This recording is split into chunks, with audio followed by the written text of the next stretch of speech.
Dabar manęs kai kada vis klausinėdavo, kodėl jūs pradėjote domėtis Šiaulių architektūros paveldu. Tiksliau pasakant, domėjimasis buvo pradėtas ne architektūros paveldu, o pasakojimu apie tuos baisius įvykius, kurie įvyko 63 metais. Sukilimas ir ten buvo, reiškia, ant šito kalvos, Zubovo žemės kalvos, kur dabar paminklas nepriklausomybės stovi, ten buvo kartuvės. 11 šitų nusikaltėlių, vadinamų caro valdžiai nusikaltėlių, 5 kartus buvo vedami, reiškia po keli žmonės vedami į kartuvės. Ten buvo įrengtos kartuvės ir taip, kad per kelis metus, aš čia turiu tiksliau užsirašęs, jeigu reikės, aš galėsiu patikslinti, vyko 7 egzekucijos, vesdavo po kelias. Prasidėjo nuo Šiaulių miesto Baltojo kalėjimo, iš taip vadinėjo Šadovskaja ulica, tai vadina Šeduvos gatvė, tai yra Vilniaus gatvė. Nes Šeduvos gatvė buvo iki Tilžės gatvės, nuo Tilžės gatvės jau Kuršėnų gatvė ta vadinasi. Tai tenai jie buvo palydimi, reiškia, orkestro, karinio orkestro ir sargybos. Darydavo tas egzekucijas dažniausiai Turgaus dienomis, kad daugiau susirinktų žmonių, kad būtų daugiau pagąsdinta.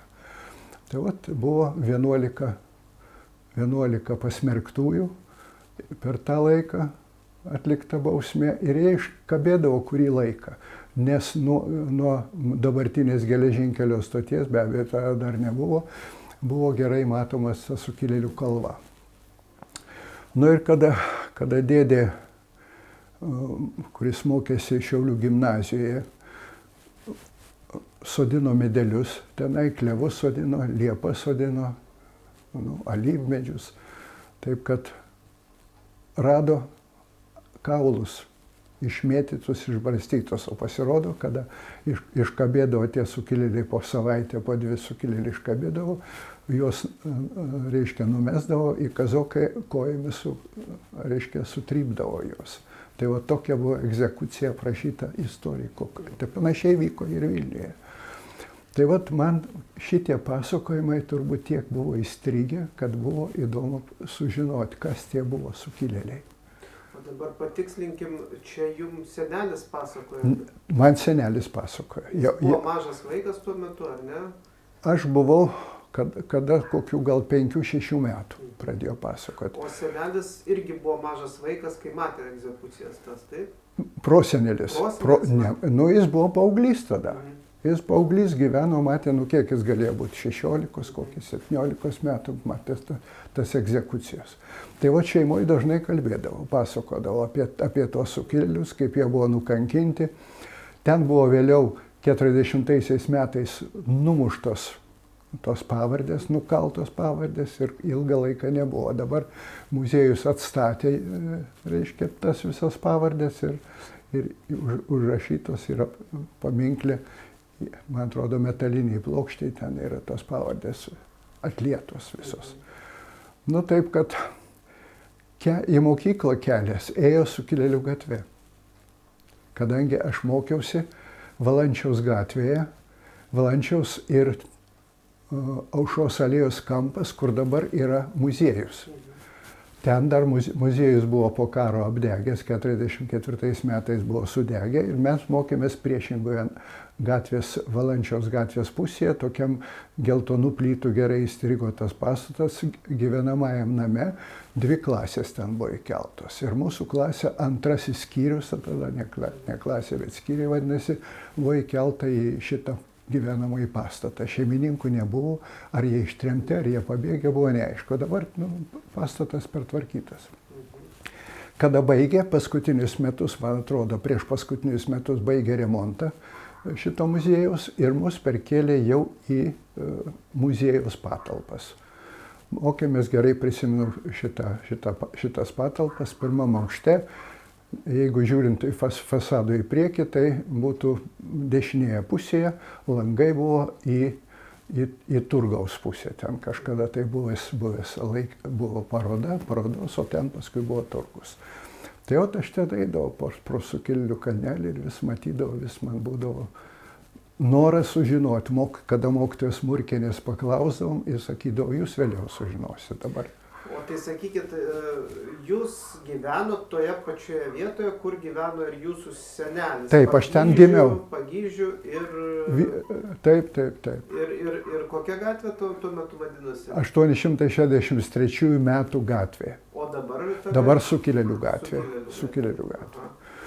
Nu, vat, toliau, kas mane vėl sudomino, vėl kada daugiau pradėta šnekėti, ten prie Sukilėlių kalnelio, čia į gatvės pusę, pagrindinės gatvės pusę, Žemaitės gatvės pusę, mano jau senelis Mačiulis, tai yra, reiškia, mano močiutės, kuri pagal pavardę buvo Balčiūnaitė, kuris vedė ją, jis buvo pasistatęs ten namą, 2 galų namą buvo pasistatęs. Tačiau, matyt, ar tai, kada reiškia, buvo žemė dalinama, buvo dalinama savanoriams ir leista nusipirkti. Ar leido nusipirkti, ne, nežinau, bet aš radau vėlgi parašą pasirašytą, kada buvo, reiškia, atmatuota žemė, pasirodo, kad matininkas buvo ne kas kita kaip Karolis Reisonas. Tai vėl mane sudomina, kas tas Karolis Reisonas. Apie paminklą pradžios statybą, kas statė, kas projektavo, aš nežinojau. Nu ir kilo mintis tada, kada jau galima buvo prieiti prie valstybinių archyvų, tai yra būtent po nepriklausomybės paskelbimo, tai man teko jau pradėti domėtis pirmiausia nuo paminklo. Ir visas tas egzekucijos, paskui aš istorijos vadovėliuose, šiauliečių atsiminimuose radau, kaip buvo vykdomos tos egzekucijos. Tai mane kaip vaiką tai ir sukrėtė, bet ir patraukė, o kas tas kažkoks Latvijos. Nu ir aš, kada pakėliau dokumentą žemės tvarkymos, reiškia, departamente, radau parašą jau. Nu ir tada prasidėjo Reisono kelias. Nu, kad toliau sekantis objektas, tai buvo jau būtent sugriuvę Šiauliai. Po pirmojo bet Reisonas atvyko į Šiaulius 22 metais. 22 metais jis buvo baigęs Rygos Ryžskoje, vadinasi, Realne učilišče imeni Petra Velikova. Dabar tas pastatas tebestovi. Ir ten įrengtas yra Politechnikos instituto arba Rygos Politechnikos instituto muziejus įrengtas. Užrašas ant frontono, netgi dabar dar matosi šitas rusiškas užrašas.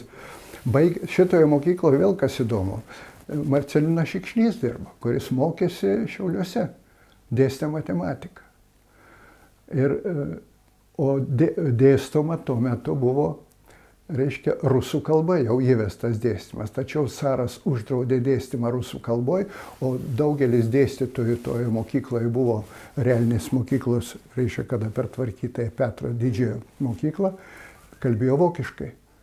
Tai Mašiotui ir Marcelinui Šikšniui teko būti pedagogų tarybos posėdžiuose sekretoriais ir kartu vertėjais, ta kalba.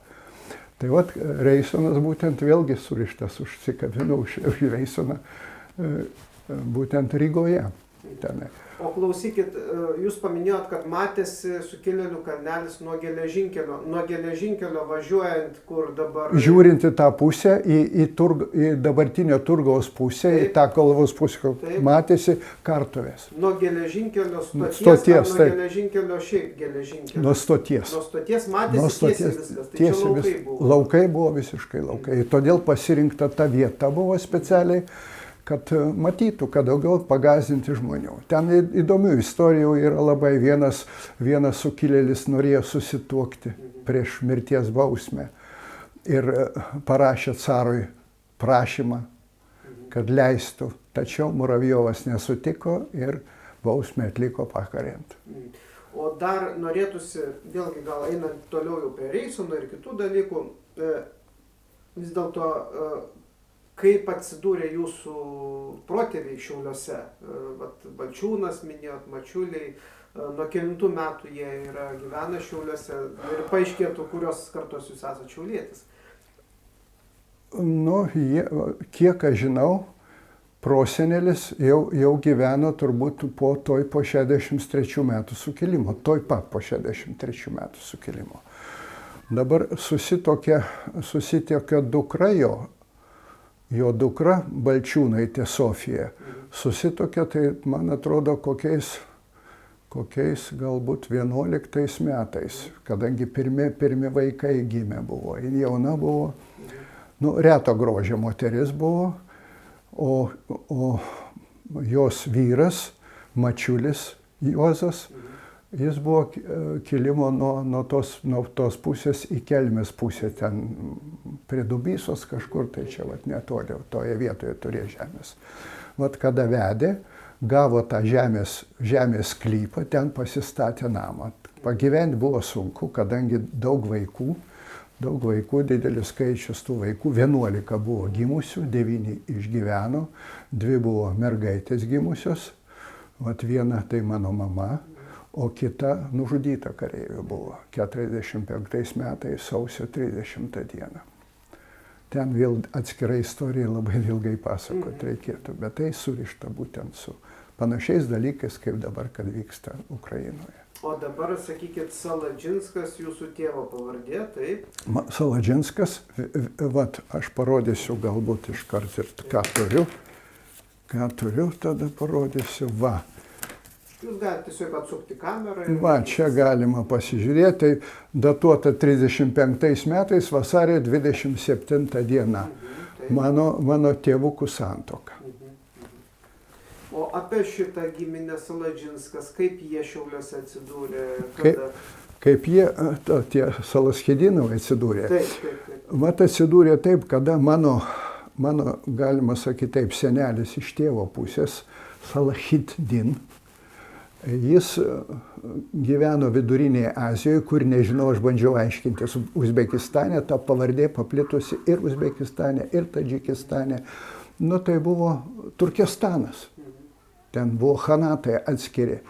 Ir ten jis nusikalto tėvui, praganė kelias avis, buvo primuštas ir jis pabėgo su kitais jau į vakarus.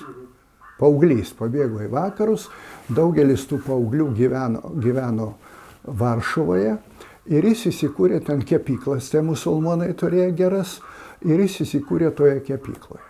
Tačiau, kada prieš pirmą pasaulinį karą prasidėjus kriziai, jam teko pervažiuoti į Šiaulius. Šiauliuose, dabar ties to sukilėlių kalneliu, priešingoje pusėje gatvelė tokia yra. Toje gatvelėje buvo kepykla. Dabar vargu ar išlikę tie pastatai. Buvo kepykla ir ten buvo keli musulmonai. Ir jis įsitaisė taip pat gavo kažkokias tai pareigas tenai, o ten dirbo jau mano močiutė Savickaitė. Įsimylėjo jie. Gimė vienas vaikas, Savickas, antras vaikas, Savickas. Jau trečio vaiko jis jau nesiryžo taip gyventi, nutarė tada persikrikštyti iš musulmonų į katalikus. Ir tapo Jonu. Vaikai gimė prieš pirmąjį pasaulinį karą. Tai mano teta buvo gimusi, Valė. Ištekėjusi buvo iš Žylės, tada jis dirbo Žemaitijoje ir buvo, matyt, daugiau tokios socialdemokratų krypties, kad jis buvo persekiojamas prieš tą Smetonos perversmą.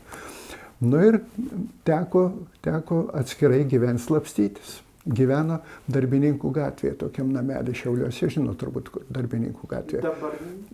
Į Kuršėnų pusę važiuojant, neprivažiavus kairiai pusiai, važiuojant kitas kelias yra į Andrijavos buvusi dvarą, jeigu žinot, tai artimesnis kelias buvo, tai tenai jis gyveno Darbininkų gatvėje.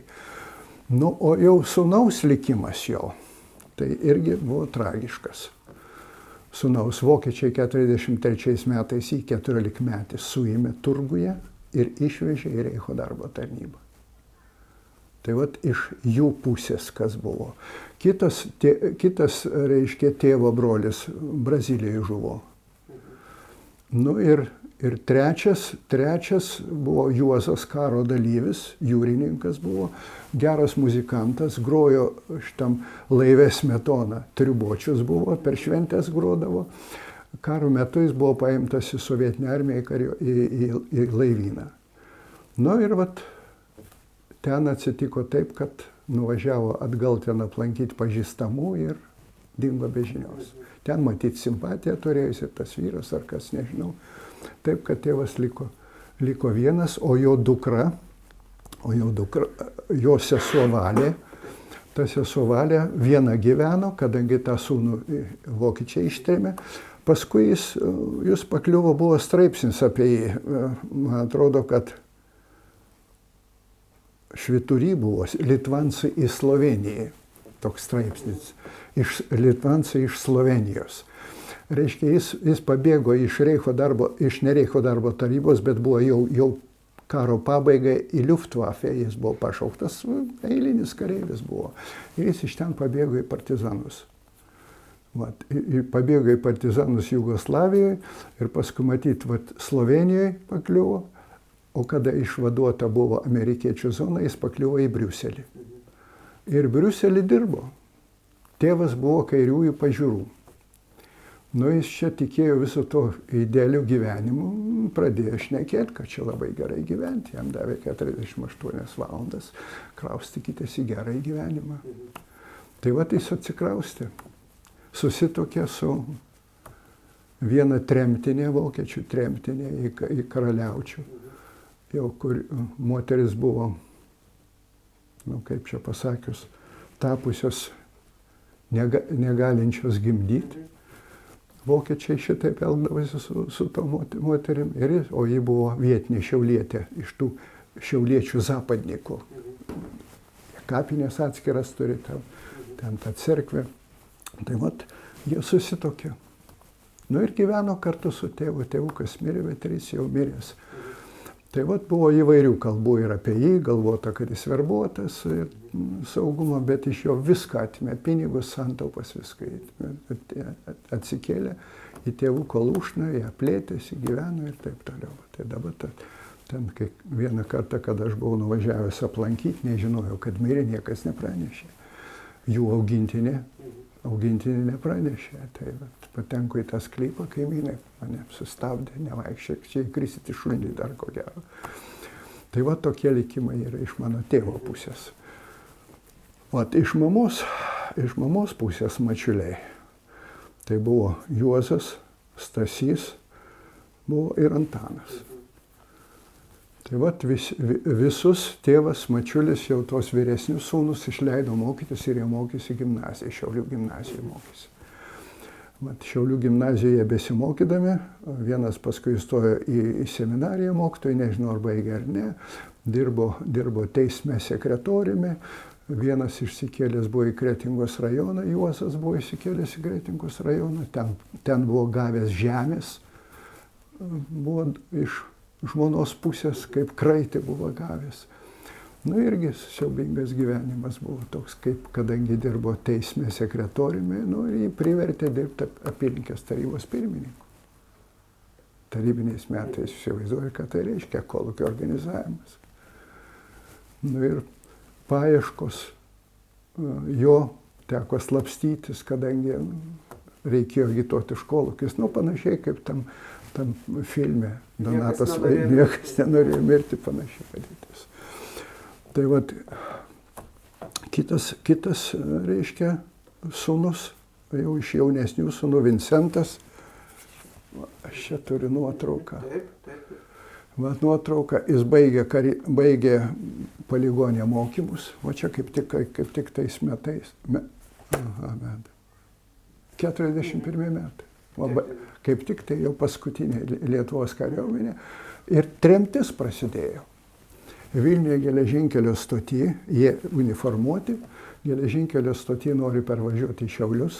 Šiaulius važiuoti negalima, užkišti keliai. Laukit, kada prekinės važiuos tada. Ir jis bevaikščiodamas su draugais, bevaikščiodamas po reiškia, Panerių geležinkelio stotį, pamatė vagonus, galvoja, eilys naktį permiegot, o ten vagonai užsukti vėlą, sako, buvo. Atsuka tą vėlas, įeina į vagonus, ten pilna prigrūsta vaikų, tremtis. Ir kai kurie verkė. Padėjo išgelbėję keletą vaikų tenai, Paneriuose. Nu ir jis, kaip grįžo, buvo pašauktas į kariuomenę. Pašauktas į kariuomenę, jis apie tos faktus papasakojo jau Lenkijos teritorijoje. Ir vat kaip tik tai buvo suimtas. Ir išvežtas buvo kažkur tai neaišku, bet atrodė, kad į Japonų frontą turėjo jį pervežti. Nu ir jie ten keli iš Radviliškio pabėgo į namus. Pabėgo į namus ir įsivaizduokit, ką randa. Sutapimas koks. Išžudyta šeima. Jo mama, jo sesuo ir mano pusbrolis Henrikas. Tai Žaliukių kaimas, 3 numeris. Nežinau, dabar ten yra namų statybos, ar kokios statomas, ar ne. Nežinau, bet jau ten namų nebėra. Tai va ten toks buvo, pasakyčiau, tragiškas įvykis, kuris mane stipriai paveikė. Dėl to, kad aš mačiau, kada mes jau iš Šiaulių atėjom į tą sodybą, prokuratūra buvo atėjusi, ten apklausinėjo žmonės, kas matė, ką matė. Tai buvo siaubinga. Tai va aš po to turbūt kokius gal 4 mėnesius normaliai negalėjau užmigti, prabusdavau naktimis. O kas kaltas buvo? Kaltas buvo ŠB. Žinot, kas yra ŠB? Štrafno batalionas. Kada užmiršau generolo pavardę dabar. 16 divizija, kada buvo savo komandavimo punktą, turėjo Andrijavos dvare. Andrijavos dvarą turbūt žinot. Nu, ten toj pusėje. Taip, į Voveriškių pusę. Nuo Žaliukių į Voveriškių. Ten Voveriškiai jau didelis. Tai įtarimas buvo toks, kadangi ten buvo jie saugomi, tas komandinis punktas buvo. Tai matyt, sargybiniai greičiausiai, nutarė pasirinkti maisto, ką pagriebs.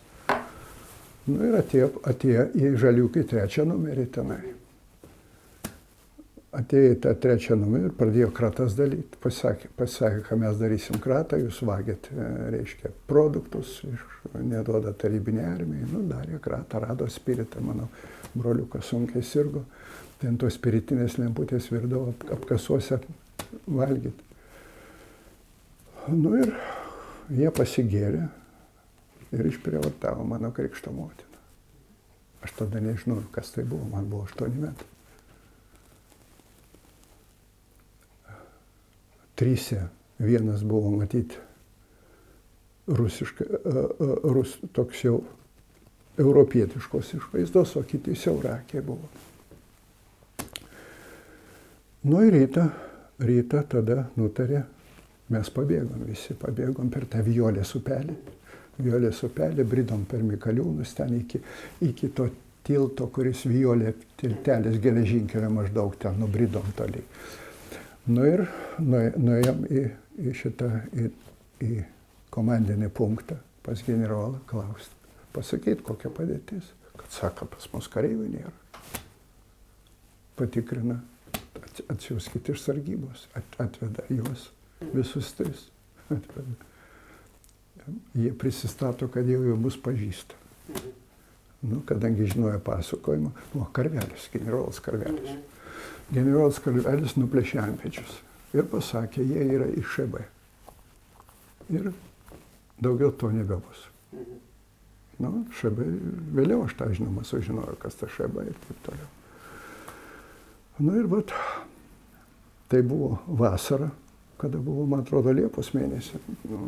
Kariuomenė buvo 16 divizija. Rugpjūčio, tai yra sausio 30 dieną buvo išžudyta visa šeima. O prieš tai Voveriškiuose gyvenęs mano šito uošvis atvažiavo, nežinau, ar man atrodo, rogių pasiimti, kadangi buvo sekanti diena penktadienis, turgaus diena, su arkliu atjojo pasikinkyti rogės ir žiemą, reiškia, keliausi į turgų. Nu ir ten pamatė kambarį sėdinčius kareivius. Tai klausė, kas tie kareiviai? Čia sako, tie, matyt, reiškia, kažkur tai tarnauja, atėjo pavalgyti paprašė ir aš daviau jiems pavalgyti. Ir viskas, gal mano sūnus Jonas kažkur tai kariauja. Bet ji dar nežinojo, kad tas grįžo, jo sūnus, va šitas Simonas, nežinojo, kad tai buvo. Nu ir to viskas pasibaigė, tas buvo apie 19 val. Vakaro. Nu ir galų gale, kiek sudarė jie tokią eigą, tai buvo pirmiausiai nužudyta teta, sūnus jos puolė motinos gelbėti. Jis buvo spirta jam, tai jis susikloja galvą, kad negirdėtų motinos klyksmo. Čia, kada skaitė medžiagą. Ir reikėjo ten mano artimiesiems pasirašinėti, tai jau visą tai pasakoja. Tai va, tai jis susidengė antklodę, kad negirdėtų klyksmą. Tai tie žudikai smūgius per antklodę žudė. O paskui bobutė. Nu ir atsitiko taip, kad visi, kurie tai trys karstai, tos artimuosius lydėjo nuo Žaliūkių iki kapinių, iki senųjų kapinių. Procesija. Vienas dirbo geležinkelis sūnus, šitas žentas dirbo priešgaisrinėje apsaugoje, visą laiką grojo pučiamųjų orkestrai. Ir visus suėmė. Paskaitė, kad antitarybinė veikla. Ir visi ištremti buvo.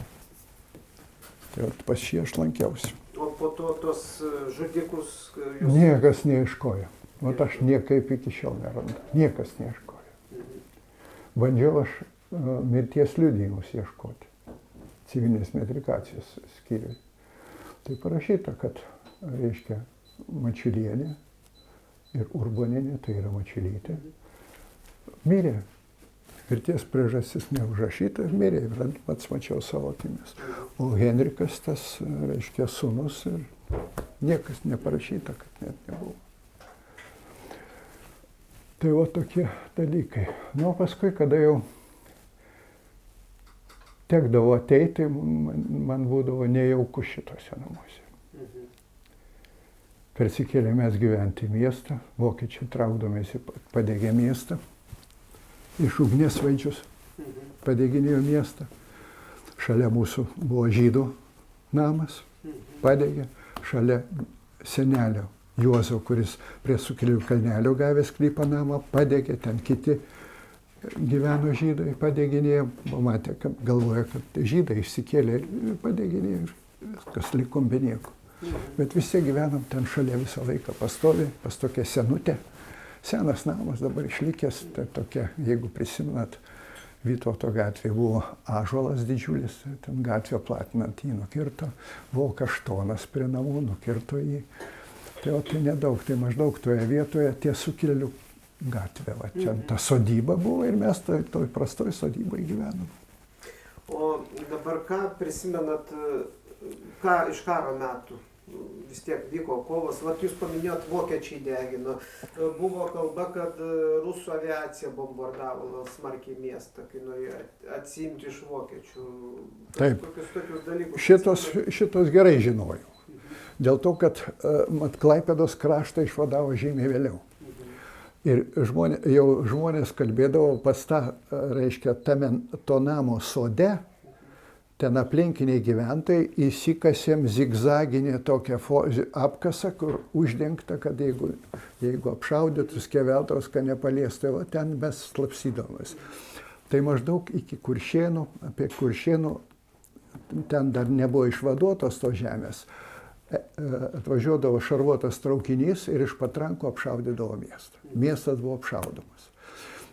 Šeimininkės tam dvare stovėjo kareiviai 16 divizijos, lietuviai, daugelis lietuvių buvo, tai mūsų vaikus vaišindavo košė, gerai prisimenu, skani košė būdavo ta. tam dvare. Tai vat, Kuriam čia dvare? tai tos Beniulevičienės sklypas, jis vadinosi kaip dvaras. Kurioje vietoje buvo čia? Andrijava? Ne, čia ne Andrijava, čia Šiauliuose. Būtent Šiauliuose. Šiauliuose, nu kaip čia, buvo žemės ir jis skaitė kaip dvarininkė. Jin praktiškai jau nebebuvo dvarininkė, žemė dalis išparceliuota buvo. Ten aš gerai prisimenu, Naudinskaitės namas buvo toks, Suvalkų gatvelytė nedidelė ten tokia yra. Tai va tą vietą gerai aš prisimenu. Tai Sukilėlių Kalnelio rajonas? Rajonas tas rajonas. Valančiaus gatvė, Klevų gatvė. Va tai va šitas gatvė. Tam rajonas 16 divizija stovėjo? Divizija stovėjo, toj pasakysiu, 171 numeris buvo nama, Beniulevičienės sklype buvo. Ten nežinau, ar batalionas, ar kopa, aš tada neišmaniau, kas tai yra, bet mačiau, kad kareiviai palapinėse va ten stovėjo kurį laiką. Nu, paskui jau įvažiavo iš Klaipėdos krašto, atvažiavo didesnis būrys, jau rudeniop, vasaros pabaigoje, man atrodo, rugpjūčio mėnesį, jeigu gerai prisimenu, tai žmonės jau pasitikti. Eidom čia Vilniaus gatvėje, ties Valančiaus gatvėje kampas, ten kryžius buvo toks, ten medinis namas toliau statytas, Reisland, tarp kitko, projektuotas. Tai išėjo miesto gyventojai sutiks su gėlėm 16 divizijos, o jie vyrai pradėjo lietuviškas dainas dainuoti.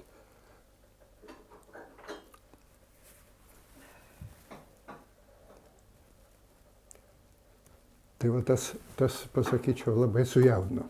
16 divizijos kariai lietuviškai? Lietuviškai dainavo. Nu gerai, jau po to mes pradėjome eiti į mokyklą.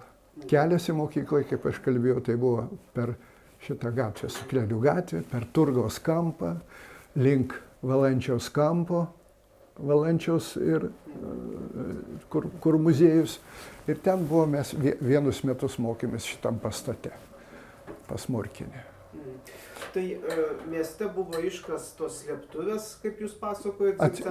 Ne tik mieste, kiekvienas sklypas stengiasi pasidaryti. Ten Beniulevičiai, Naudinskai, paskui kas ten dar buvo, Budraičiai gyveno tokie. Ir jūs visą karą buvot mieste, neišvažiavote į kaimą? Visą laiką. Nu, kaime mes buvom, kada bombardavo. Bombardavo. Kada bombardavo? Tai bombardavo, kada traukėsi, pirmiausia, apšaudomas buvo rusų kariuomenės. Miestas buvo smarkiai apšaudomas, degė. Toliau buvo jau padeginėjimas jau vokiečių besitraukiančių. Netgi pasiekė bokštą, mes matėm, kadangi tam Žaliukių 3 namas stovėjo ant tokios kalvelės nedidelės, ten Žaliukių malūnas matosi gerai ir matėsi Petro ir Povilo bažnyčia. Gerai, puikiausiai matėsi. Tai kada pradėjo degti, žmonės susirinko, suklaupė, pradėjo verkti, žiūrėdami tą griūvantį bokštą. Pirmiausia, matėme, kada griuvo pirmasis bokštas į šitą žemesnę dalį ir ten perdenginiai buvo trūkę. Nu, paskui visas miestas, dramos teatras, Kudirkos mokykla, toliau kino teatras Kapitol. Visas supleškintas buvo kiek įmanoma. O sakau, tų baisenybių matėm traukdamas ir vienus gulint, ir kitus gulint negyvus. Vienas prieš kitą vokiečiai ir rusų kareiviai. O teko mus, kada jau vokiečiai traukėsi Rygos pusėn, mums teko persikelti į šitą Pakruojo pusę. Tenai dvaras yra, man atrodo, rašytojo, užmirštu, dabar ten dvaras buvo, irgi Zubovų dvaras buvo. Tai mes tenai buvom tą patį baisiausią bombardavimą, kokią savaitę buvom tenai. O paskui jau grįžom, bet grįžom, miestas sudegintas visas buvo.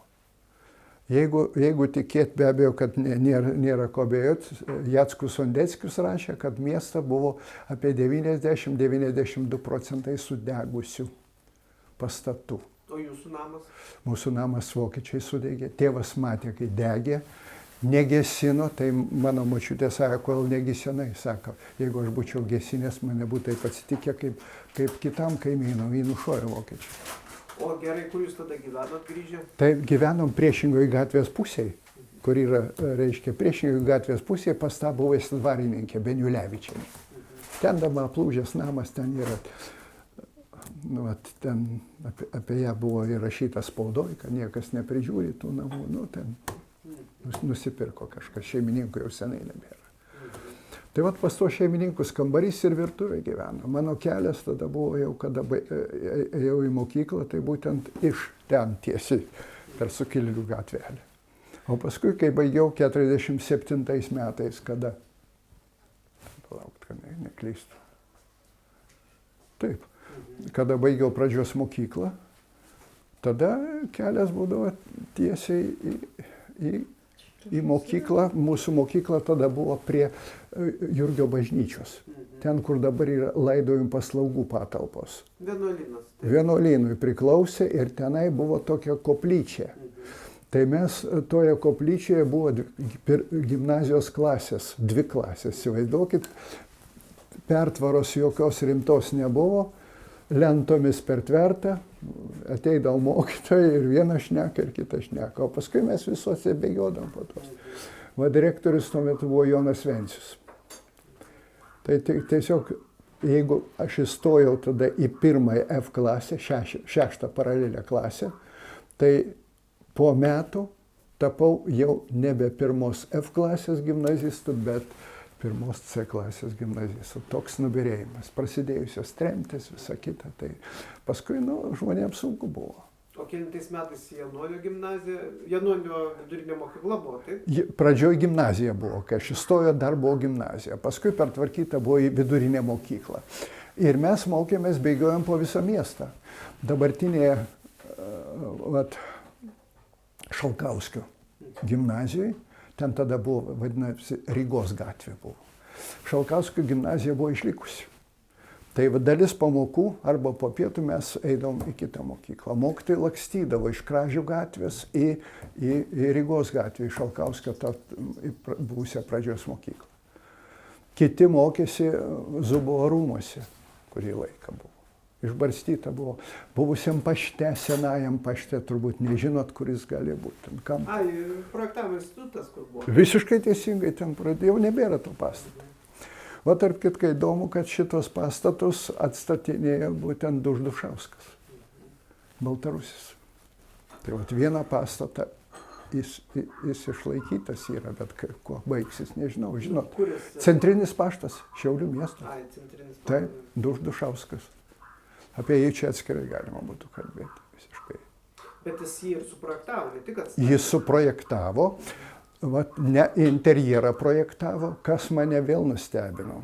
Tiesiog pikto darosi, kad šitaip elgėsi. Dušauskas kiekvienas duris, langus buvo suprojektavęs profilius gražius, kad galima buvo grožėtis. Ąžuoliniai, ąžuolo lentos buvo išlaikytos. Labai kokybiškai šlifuotas, poliruotas stiklas buvo padarytas visur. Dabar išdraskė, išlupinėja, išnešiojo. Ir vienas iš tokių gražesnių pastatų buvo.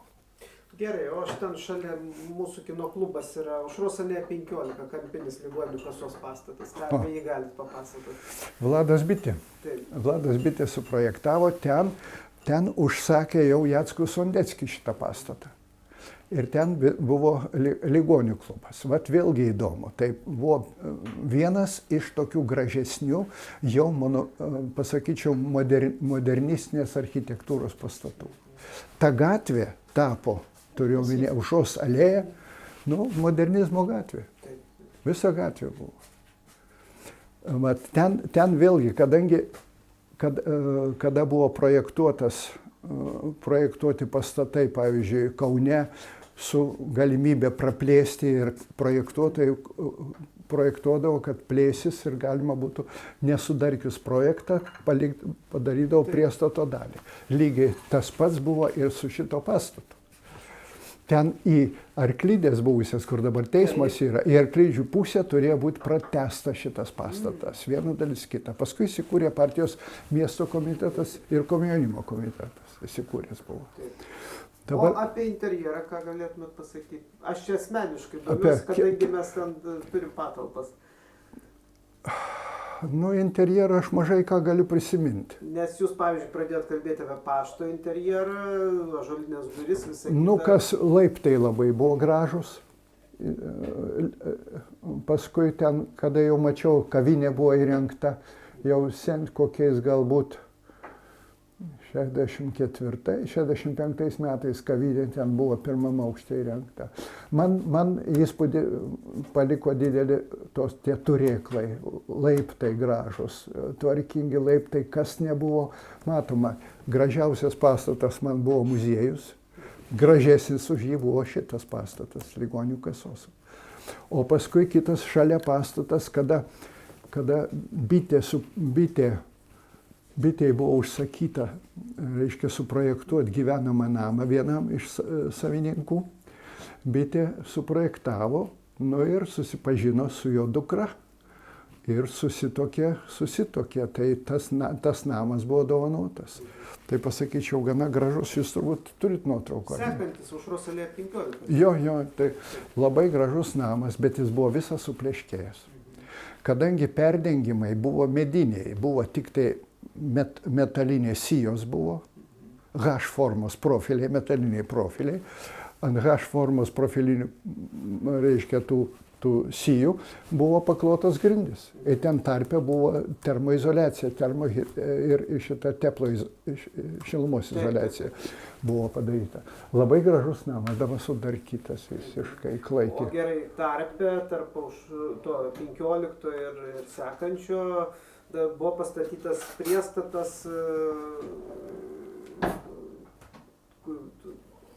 partijos komiteto, taip buvo patalpos. Taip.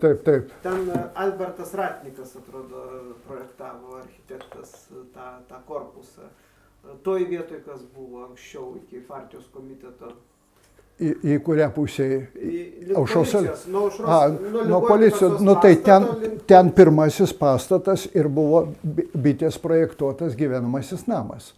Antras buvo nedidelis namas ir toliau teismo rūmai buvo. Bet tarpe, taigi, prie Aušros alėja 15 ligonių kasos buvo prilipdytas naujasis korpusas tarybiniais laikais, kur buvo irgi partijos komiteto patalpos, kur buvo salė, dabar yra polifonija, filharmonija. Taip, nežinau kas ten. Tuos nežinau. Nežinau nieko. Dabar nemačiau, bet pamačiau, kad tą gyvenamąjį namą sudarkė. O bitei buvo labai, pasakyčiau, sunku gyventi. Turtingas, grėsė Sibiras. Ir kada Vilnius mūsų tapo, jis tada išvažiavo, jį pasikvietė, reiškia, Kairys, Steponas Kairys į Vilnių. Ir jis atvažiavo į Vilnių, dirbo vandentiekį. Gyveno čia net žvėryne, netoli, man atrodo, Pušų gatvėje, aš buvau radęs tą namą. Tai vat iš čia jis ir emigravo paskui užsienį.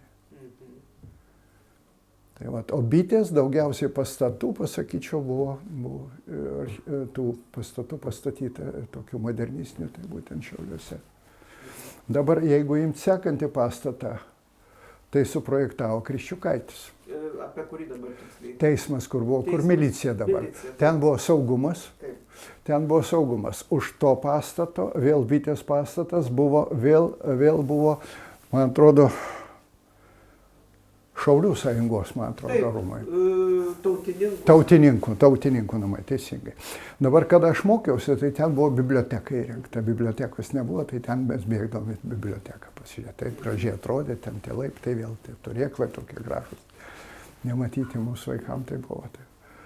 Tai vat, o toliau, o ties Kriščiukaitį turbūt žinot. Kurioje čia vietoje? Nu, kur Kriščiukaitį suprojektavo teismo rūmus tuos. Tai teismo rūmai, tai tie, kur policija dabar yra. Taip, kur policija. Taip. Dabar kas buvo kada artėjant nepriklausomybė, tai yra Vytauto didžiojo metams, 30 metams, pirmoji laida buvo statybininkai, kurie buvo pasirinkę 4 iš statybininkų, buvo pasirinkę specialybę tokią, kad galėtų ir projektuoti. Ne tik statyti, ne tik vykdyti statybas, bet būti ir projektuotojais. Tai iš jų buvo 4. Tai būtent Dušauskas, Baltarusis, kuris atvažiavo čia į Lietuvą, kada Baltarusija prarado nepriklausomybę. Tai Baltarusis. Toliau antras buvo Peras, žydas, ir du buvo Kriščiukaičiai. Tai ten spaudoje radau tokius atsiliepimus, nežiūrint, kad jie buvo visi buvo 4 skirtingų tautybių, bet labai draugiškai sugyveno. Aš turiu nuotrauką pasirašytą ant, reiškia, Dušausko. Dušauskui savo Kriščiukaitis pasirašė mielam papašai, kadangi Dušauskas jau buvo baigęs, bet neišlaikęs valstybinio egzaminų, diplominio darbo, neapgynęs Peterburgo, ten kalnakasybės institutą, jis paskui baigė laisvo klausytojų studijas, baigė architekto studijas ir va tas paštas ir būtent jo projektuotas buvo. Tai va tie surišti, už tai man labai gaila, kada va tos pastatus. Aš nelyginu Šiaulių su Kaunu, aš lyginu su Panevėžiu. Panevėžys išlaikė pastatus labai tvarkingai, tuos senuosius pastatus, kurios projektavo, reiškia, miesto architektai.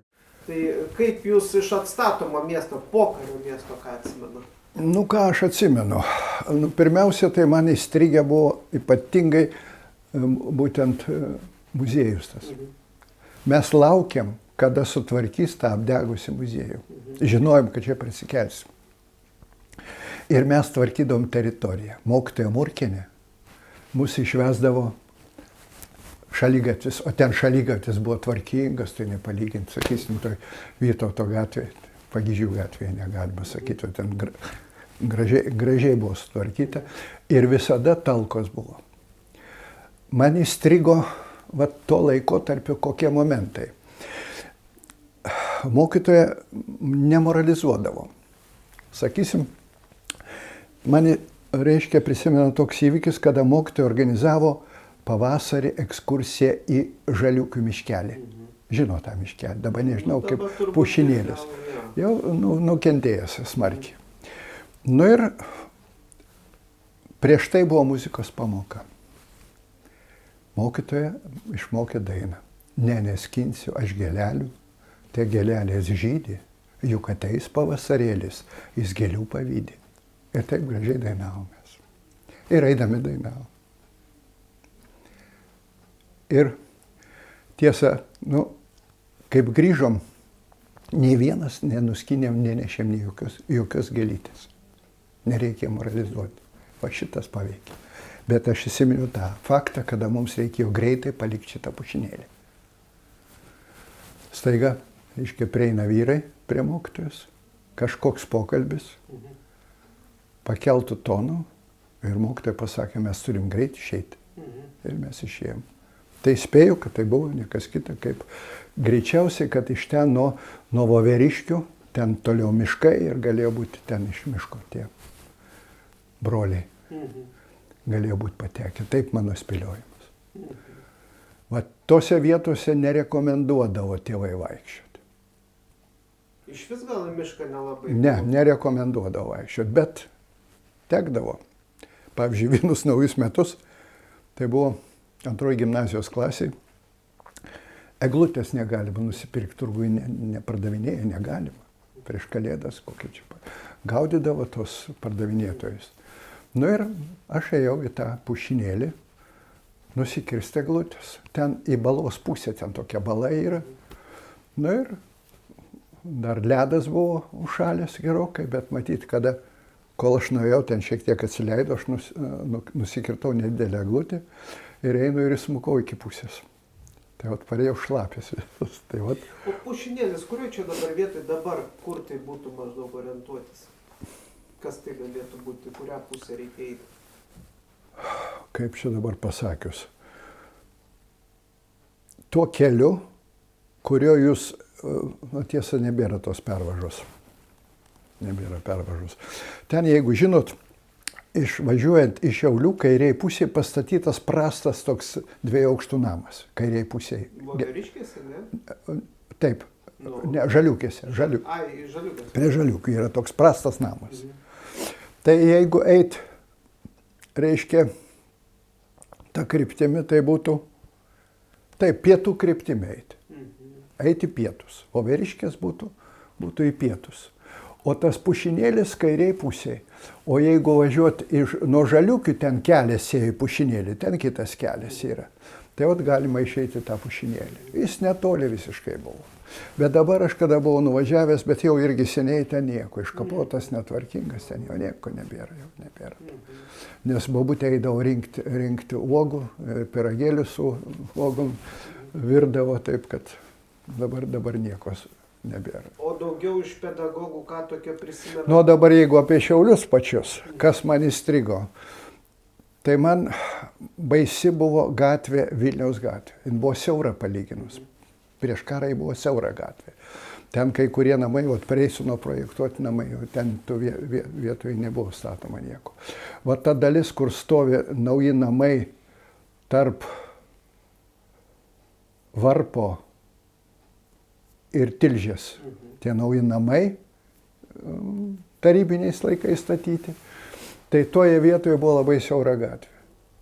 Ir griuvėsiai buvo prie teatro matėsi. Tai mums buvo duota kiekvienai šeimai, reikėdavo, reiškia be abejo, suaugusiai eidavom valyti griuvėsių. Tai tų griuvėsių valymas buvo koks, pradėta buvo nuo centro, kiek aš dabar sprendžiu, kad nuo centro. Ir prisimenu vieną tokį faktą, priešais teatrą buvo aukso dirbinių parduotuvė, Lobynas, man atrodo, vadinasi, jeigu neklystu. Ir kada griuvėsius rado, vyrai bekasinėdami surado sidabro ir aukso. Ir puolė vienas per kitą grobstyti ir bėgti. Tada milicija atvažiavo, tėvas atsivežė vienintelį sidabrinį šaukštą, kurį laikėm ilgą laiką. Kodėl aš tą mačiau? Dėl to, kad mes kartu, aš jau buvau 12 metų, jau reikėjo dirbti kartu. Tėvas pakviesdavo, užskaitydavo. Tokie iš mūsų darbininkai, ypatingai pirmieji darbai, kurie vietoje įsidėmėjo vyko, prie dramos teatro. Ten va visas tas kvartalas nuo dramos teatro link aikštės buvo gatvelė. Ir ten namai buvo, ten tų namų nelikę buvo visiškai. Dabar bankas ten pastatytas yra, kiek prisimenu. Tai va šita dalis. Įstrigo labai ta dalis, kur buvo Reisino projektuotos halės. Dabar būtent technikumas arba aukštesnioji mokykla, tai ten buvo srities rūmai kažkada. Paminklas tas pastatytas kariui buvo, tai va tai į šitą pusę. Tai tenai stumdydavom vežimėlį, šitos buvo siaurukai padaryti ir stumdydavom vaikai irgi va šitokius dalykus reikėdavo. Tai tokių ypatingų darbų nebuvo, bet svarbiausia, sako, tas buvo, baisiausia buvo praeiti tą sugriuvusi miestą. Ypatingai man eiti į šitą Jurgio bažnyčią nebuvo tiek ypatingai sunku. Ten praeidavau pro stoties, berods, kad gatvelė, kur yra Rūtos pastatas. Taip, atsiprašau, Birutės pastatas. Birutės pastatas. Tai tenai buvo apgriuvęs, apdegęs, bet jį greit atstatė ir pradėjo gyventi. Kai kurie mūsų abiturientai ten su savo tėvais persikėlė gyventi. O kitoj pusėje, kur dabar universiteto rūmai, ten buvo žydų mokykla. Taip. Ten buvo žydų mokykla. Ten sveikiausias pastatas išlikęs. Čia turiu omeny Talmud Toros mokyklą. Taip. Tai dabar pasakysiu, ir universiteto ten nebėra jau. Jau nebėra.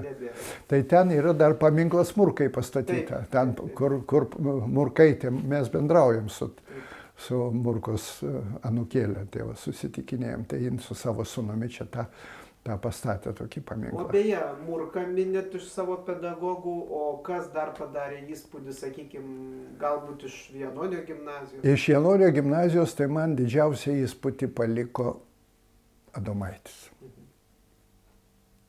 Kodėl? Dėl to, kad jis buvo iš vienos pusės labai reiklus, iš kitos pusės, nežiūrint jo to kai kada grubumo, mes nepykdavom. Su manim buvo toks įvykis. Aš turėjau iš lietuvių kalbos trejetą. Kaip dabar stengiausi, kad kokiu nors būdu, pakeltą pažymį, bent iki 4. Nu ir atsitiko taip, kad reikėjo rašyti paskutinį rašinį. Jis lėmė, arba 3, arba 4 bus metinis. Mano kaimynė Nijolė Budraitytė, kuri lankė mergaičių gimnazijoje, labai gerai mokėsi.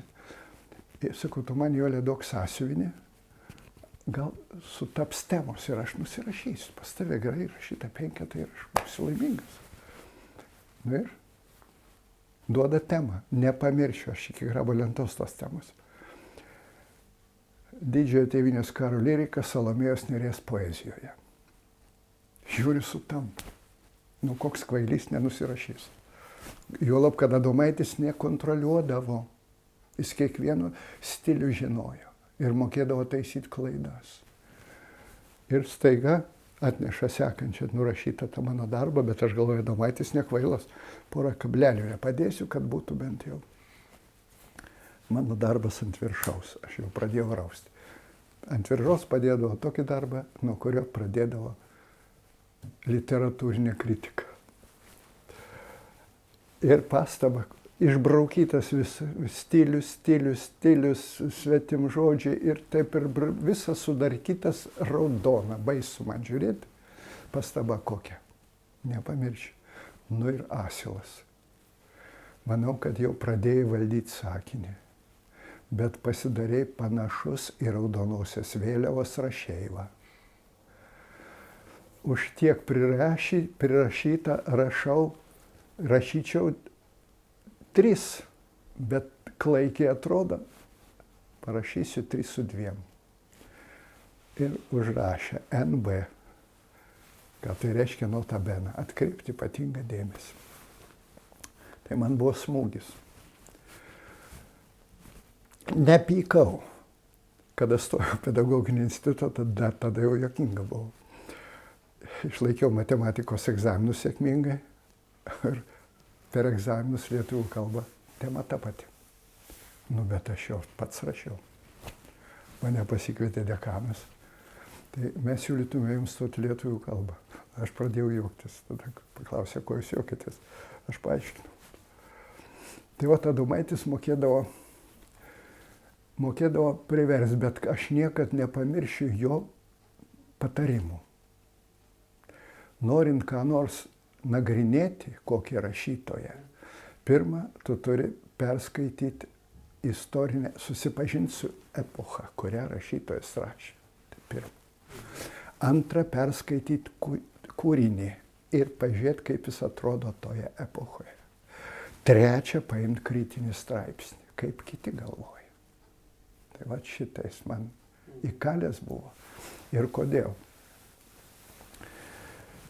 Kada, čia jūs jau filmuojate, Filmuojam, rašom, viskas tvarkoj. kada, reiškia, aš atsisakiau, po kiek laiko susiklostė likimas taip, kad aš baigiau institutą ir man teko tarnauti armijai. Paskirimo gavau į Panevėžio politechnikumą, dėstyti braižomą geometriją, matematiką. Reikia nusimti nuo įskaitos, prisistatau karinio komisariatui, sakau, aš pagal paskirimą. Ir man duoda šaukimą. Nepamiršiu pavardės. Polkovnik Pismirov, tokia pavardė buvo. Jis duoda šaukimą, už 3 dienų į armiją turi ateiti.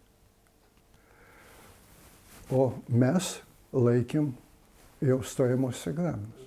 Studentų neima iš armijos. Žukovas tada buvo ministras. Sakau, jūs privalo duoti man terminą. Bet aš vis tiek negalėsiu važiuoti, aš studentas. Ministro įsakymas yra toks. Nu, mat, nevažiavau. Baigiau institutą. Kai reikia nusimti nuo įskaitos, tada jis vėl pakėlė. Tai sako, jūs dar tik tai 5 kurse. Sako, aš jau baigiau. Tai duokit man nuorašą diplomą ir pasą. Padaviau tą, prisiminė jis tą mano pasakymą, kad aš nevažiuosiu. Aš duodu 10 dienų. Bet sako, aš nusikalstu. Prieš jos ne 14 dienų, 2 savaitės apsiformėt. Sakau, aš spėsiu. Išvažiavau į Rygą tarnauti. Tai žinot, tai buvo mano, pasakyčiau, antrasis universitetas, galiu pasakyti, tiesiai. Kuria prasme? Kultūrinė prasme. Ryga. Mūsų politinės skyriaus viršininkas buvo papulkininkis Lindė, kuris su Pabaltijo karinės apygardos politinė valdyba turėjo puikius ryšius. Mes žiūrėdavom trofėjinius filmus, Senį ir jūrą matėm. Mes matėm filmą Nepažįstamosios laiškas Stefano Cveiko. Nuostabus filmas. Dabar, kada tiesa Petrą I, Aleksėjaus Tolstojaus Petrą I, bet bibliotekininkė pirmiausia padarom aptarimą ir tada užsakom filmą ir žiūrim filmą. Toliau, tai viena pusė, ta literatūrinė, tai aš Adomaitį prisiminiau. Kada mums rusų kalbos mokytoja Nieškur Vera Nikolavna duodavo išversti Aleksėjaus Tolstojaus iš Petro I vis keletą puslapių. Mes sunkiai kankinam, ten yra svetimybių daug, archaizmų. Tai kada tenai aš paskaičiau ir ten Dalio žodynas 30 tomų. Įsivaizduokit, karinio dalinio bibliotekoje tokia biblioteka. Dalio žodyną turi, archaizmų ten žodyną. Ir kaip sunku skaityti, bet įdomu skaityti. Mes buvom priversi, kadangi matysim filmą. Ir kada po kariuomenės aš sustinku Pajūrį Adomaitį ir jam papasakoju, sakau, vat mokytojau, kaip buvo. Jūs, sako, sakėt, kad jūs per reiškia vakarą galite Aleksėjų Tolstojų išversti tik tai vieną puslapį, o mums davė ten 14 puslapių išversti. Tai vat sako, kaip reikia mokėti ir rusų kalbą. O sakykit, jūs kokiuose pareigose tarnavot? Aš radijo žvalgybininkas buvau. O tas žmogus, kuris jūs ugdė, karininkas, jis kokios politrukas? Jis buvo politinio skyriaus viršininkas. Tai politrukas? Pulko politinio skyriaus papulkininkis. Nu, pasakyčiau, pas mus, pavyzdžiui, nebuvo nė vieno kareivio nebaigusio vidurinio mokslo. 30 maždaug 28% buvo su aukštuoju išsilavinimu. Kadangi tais metais, 60 metais, šaukimas buvo jaunuolių, reiškia, kada Rusijoje buvo sumažėjęs gimstamumas. Ir visus, man dar nebuvo, reiškia, sukakė 25 ir mane baigė. O tenai mesgi laisvalaikį, kadangi darbas įtemptas. Reikia įsisavinti gerai techniką. Tada kompiuterių dar nebuvo. Buvo sudėtinga aparatūra. Su tos aparatūra, todėl jums pašaukdavo su aukštuoju išsilavinimu. Daugiau norėdavau, kad fizika, matematika būtų baigę. Daugiau norėdavau. Anglų kalba buvo reikalinga, kadangi klausyti užsienio kalbas reikia. Tai va tie dalykai pas mus buvo, dėstytojai eruditai buvo. Iš universiteto, iš Rygos universiteto ateidavo skaityti paskaitas. Pas mus, iš kitos pusės laisvalaikio tas Lindė, karinis dalinys, išpirkdavo bilietus į operos ir baleto teatrą. Mat, aš mačiau Karą į taiką operą Rygos, mačiau tų įžymybių, artistų įžymybių, baletus matėm. Raimondo Paulo koncertą Valstybinėje filharmonijoje, Rusų dramos teatro spektakliai. Toliau muzikinio dramos teatro spektakliai. Vat šitie dalykai mums buvo prieinami, kada buvom laisvi. O darbas tai buvo, sakau, taip, kaip sakydavo, через 6 по 6. Reiškia, 6 valandos dirbi prie aparatūros, kaisti, aplink mašiną, aparatūra įkaitusi visą. 6 valandas poilsio, tas poilsis grįžti iš punkto radio centro. Kol grįžti, pavalgyti, dar reikia polėtų sėmimą ir lieka porą valandų mėgoti. Tai tokie nukvaišė. Todėl mums darydavo šitakas, kad būtų geros sąlygos. O jūs studijavot kurioje vietoje, kokiam universitete? Aš Šiauliuose baigęs. Šiaulių pedagoginį institutą jūs baigėte? Taip. O po to, po kariuomenės, kur jūs Šiauliuose dar gyvenote? O po kariuomenės Šiauliai manęs nepriėmė. Turėjom gailestauti. Jeigu aš būčiau įstojęs į partiją, tai mane būtų priėmę armiją, jeigu būčiau. O man siūlė stoti, aš atsisakiau, sakau, ne. O įstojus man grėsė siuntimas į karo akademiją. Suprantat, jau partijos narys įsakys ir tu važiuok. Nu, be abejo, karo akademijoje ten duona, aš, pavyzdžiui, susitikau vieną karininką Kaliningrade, kada buvau pakartojimuose, pulkininkas buvo, jo atlyginimas gana solidus buvo. Bet išvažiavo, bet gyvenimas, tai atsiprašau, kariuomenė. Mane netraukė tie dalykai. Nu ir gerai, grįžot iš kariuomenės, kur toliau? O kur? Panevėžys nepriima. Nors aš jau buvau atvažiavęs anksčiau, net nekalba. Švietimo skyriaus vedėjas nekalba. Eikit į partijos komitetą. Nu ką, aš ten eisiu, nepartinis, eisiu į partijos komitetą. Su manim niekas nekalbės. Nu ir tada pagal paskirimą. Ateinu pagal paskirimą, mano vieta politechnikume užimta. Aš turėjau teisę grįžti. Kadangi aš pašauktas iš armijos, turiu teisę grįžti buvusią vietą. Bet tai buvo kurso draugas, ne žemesnio kurso draugas, kuris dėstė. Ir man pasiūlė mokykloje, laisva buvo 6 viduriniai, Panevėžio 6 viduriniai mokykloje, matematikos mokytojo vieta. O ten dar ir padėjo kai kurie žmonės, kad galėčiau tą darbą gauti, palaikė tą vietą, žinodami, kad aš turėjau grįžti rugpjūčio mėnesį. Pedagogus turėjo demobilizuoti iš kariuomenės, bet mane nedemobilizuoja. Kodėl? Prasidėjo Karibų jūros krizė. Prasidėjo Kubos problemos. Mes viską tą žinojom. Mes žinojom, kur stovi raketos.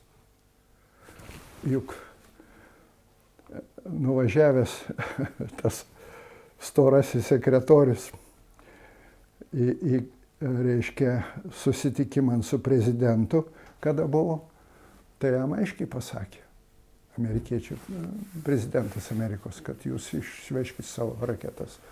Tada mes nepatruliuosim, o jie skraidydavo, naikintuvai praskrenda Kuboje ir apšaudydavo laivus, kad specialiai šaukto tose laivuose būdavo radio stotis. Stebėtai, jie norėdavo išprovokuoti šaudyti, kad parodyti, kad čia rusai egzistuoja. Ten buvo neuniformuoti. Buvo. Nu, tokia padėtis. Gerai, o jūs pabaigėt, reiškia, grįžot? Grįžau, nu ką, tai pradėjau dirbti mokykloje. Gavau klasę, 10 klasę. Padirbau 2 metus, perkėlė į kitą mokyklą direktorius pavaduotoju.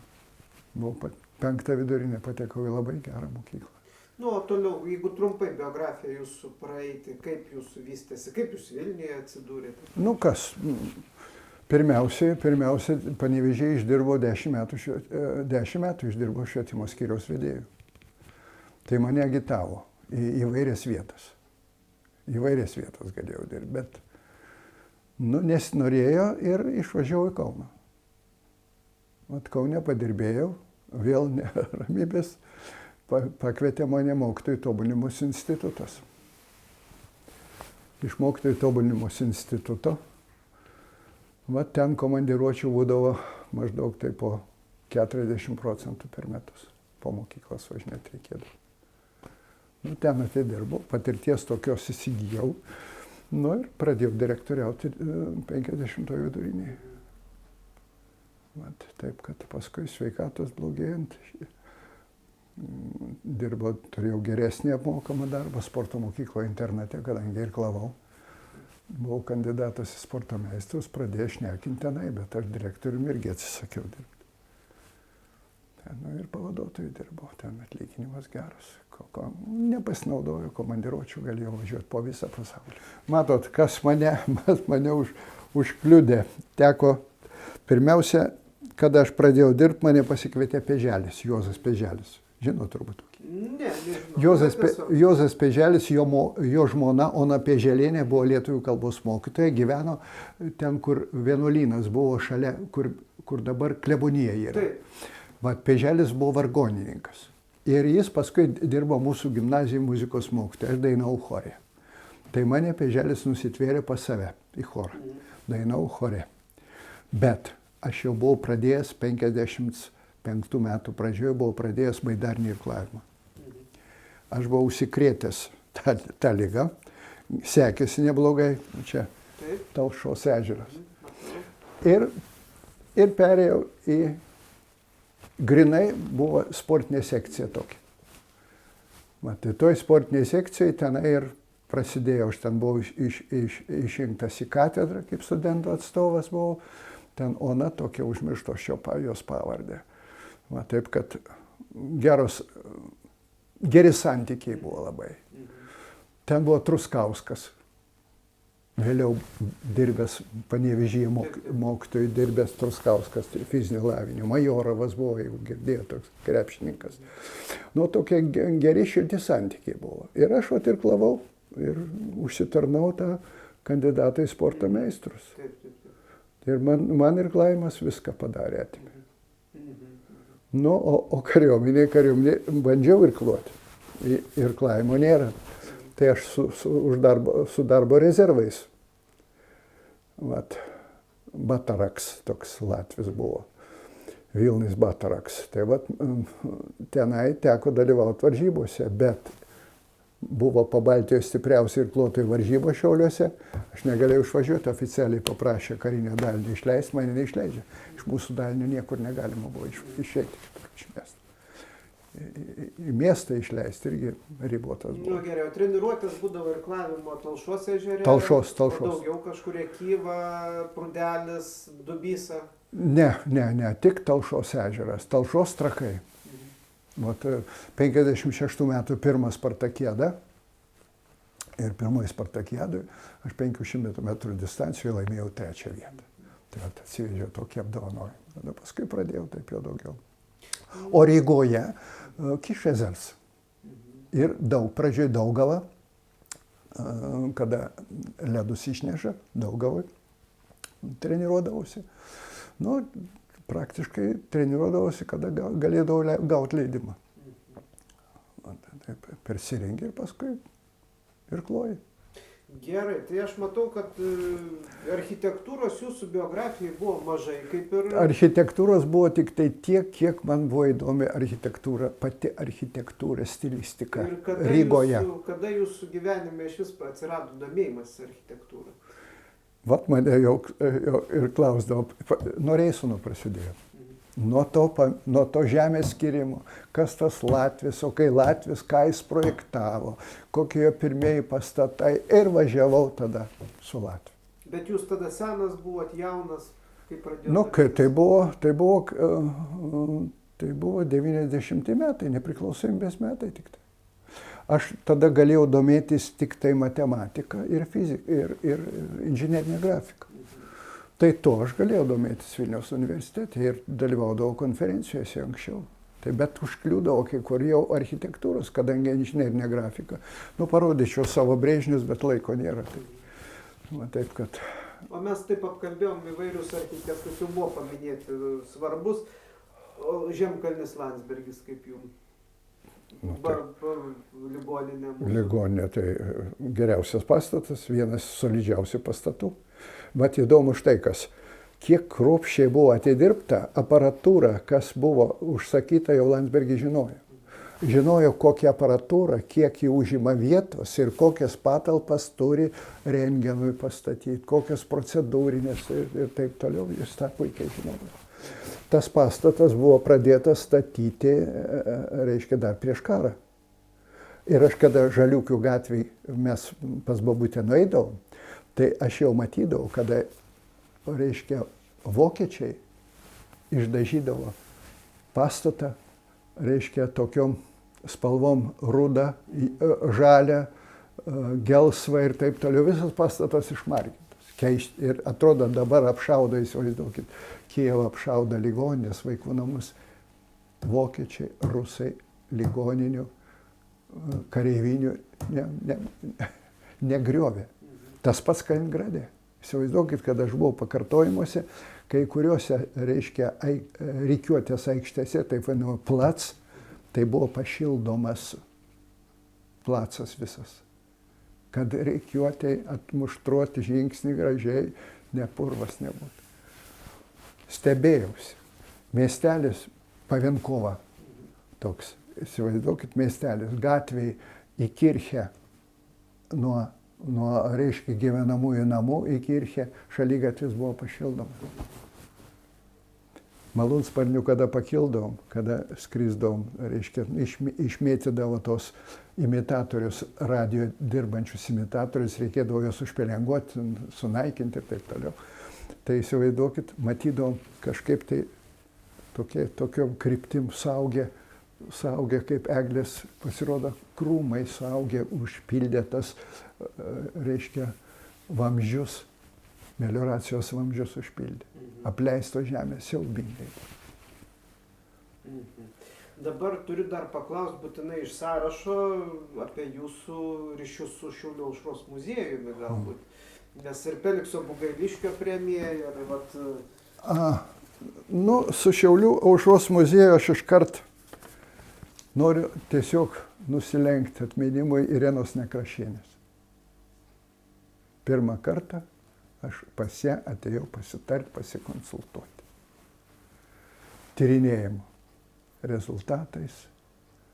Ir ji man patarė, su kuo kalbėti galima, su kuo tartis galima, jeigu noriu.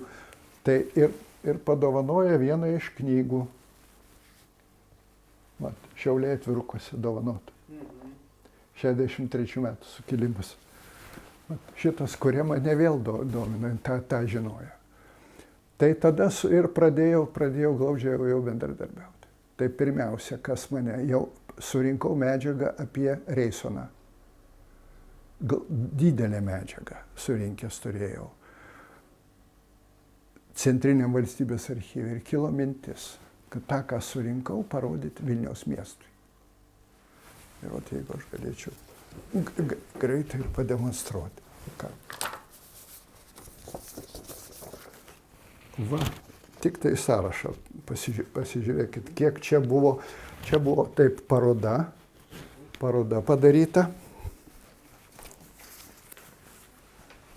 Čia stendai surašyti, matau. Stendai surašyti kas kiek, įsivaizduokit, kiek surinkta. Ir talkininkavo, aš galiu tiesiog būti dėkingas vėlgi Centrinio valstybės archyvui ir Centrinio valstybės archyvo dokumentų sklaidos skyriui, kur aš gavau puikiausius įrašus. Tai tą aš galėjau pateikti muziejui. Ir muziejai, jeigu jūs matėte sąrašuose, kiek ten aš pateikinėjau, va čia konkrečiai, jeigu jau kalbėti apie atskirus pastatus, tai norėčiau ir pasakyti, kas mane jaudino ypatingai, ir ne tik mane, bet ir Saulių Sondeckį, ir Šiauliečių klubą, kada pradėjo darkyti Šiaulių dramos teatrą. Juk Šiaulių dramos teatras, pastatas, buvo suprojektuotas architekto Stasio Kudoko ir Karolio Reisono. Reisonas interjerą projektavo. Ir tą pastatą vokiečiai, kaip minėjau, padegė iš tų ugniasvaičių. Atstatymo darbais tuo metu, miesto atstatymo tuo metu dirbo Eduardas Budreika. O čia aš noriu parodyti, kad Budreikos surinkta medžiaga. Vat vienas, jeigu matysit, matosi vienas iš projektų. Paieškosim kitą.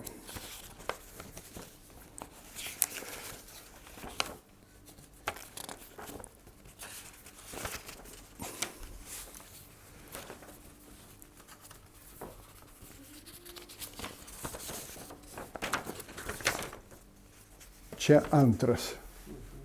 Matosi? Taip, matosi. Matosi antras projektas. Budreika, gerbdamas, dabar, vat, čia jeigu aš parodysiu va šito šonus, va, pažiūrėsit, vat, Budreika nesudarkė pastato fasado.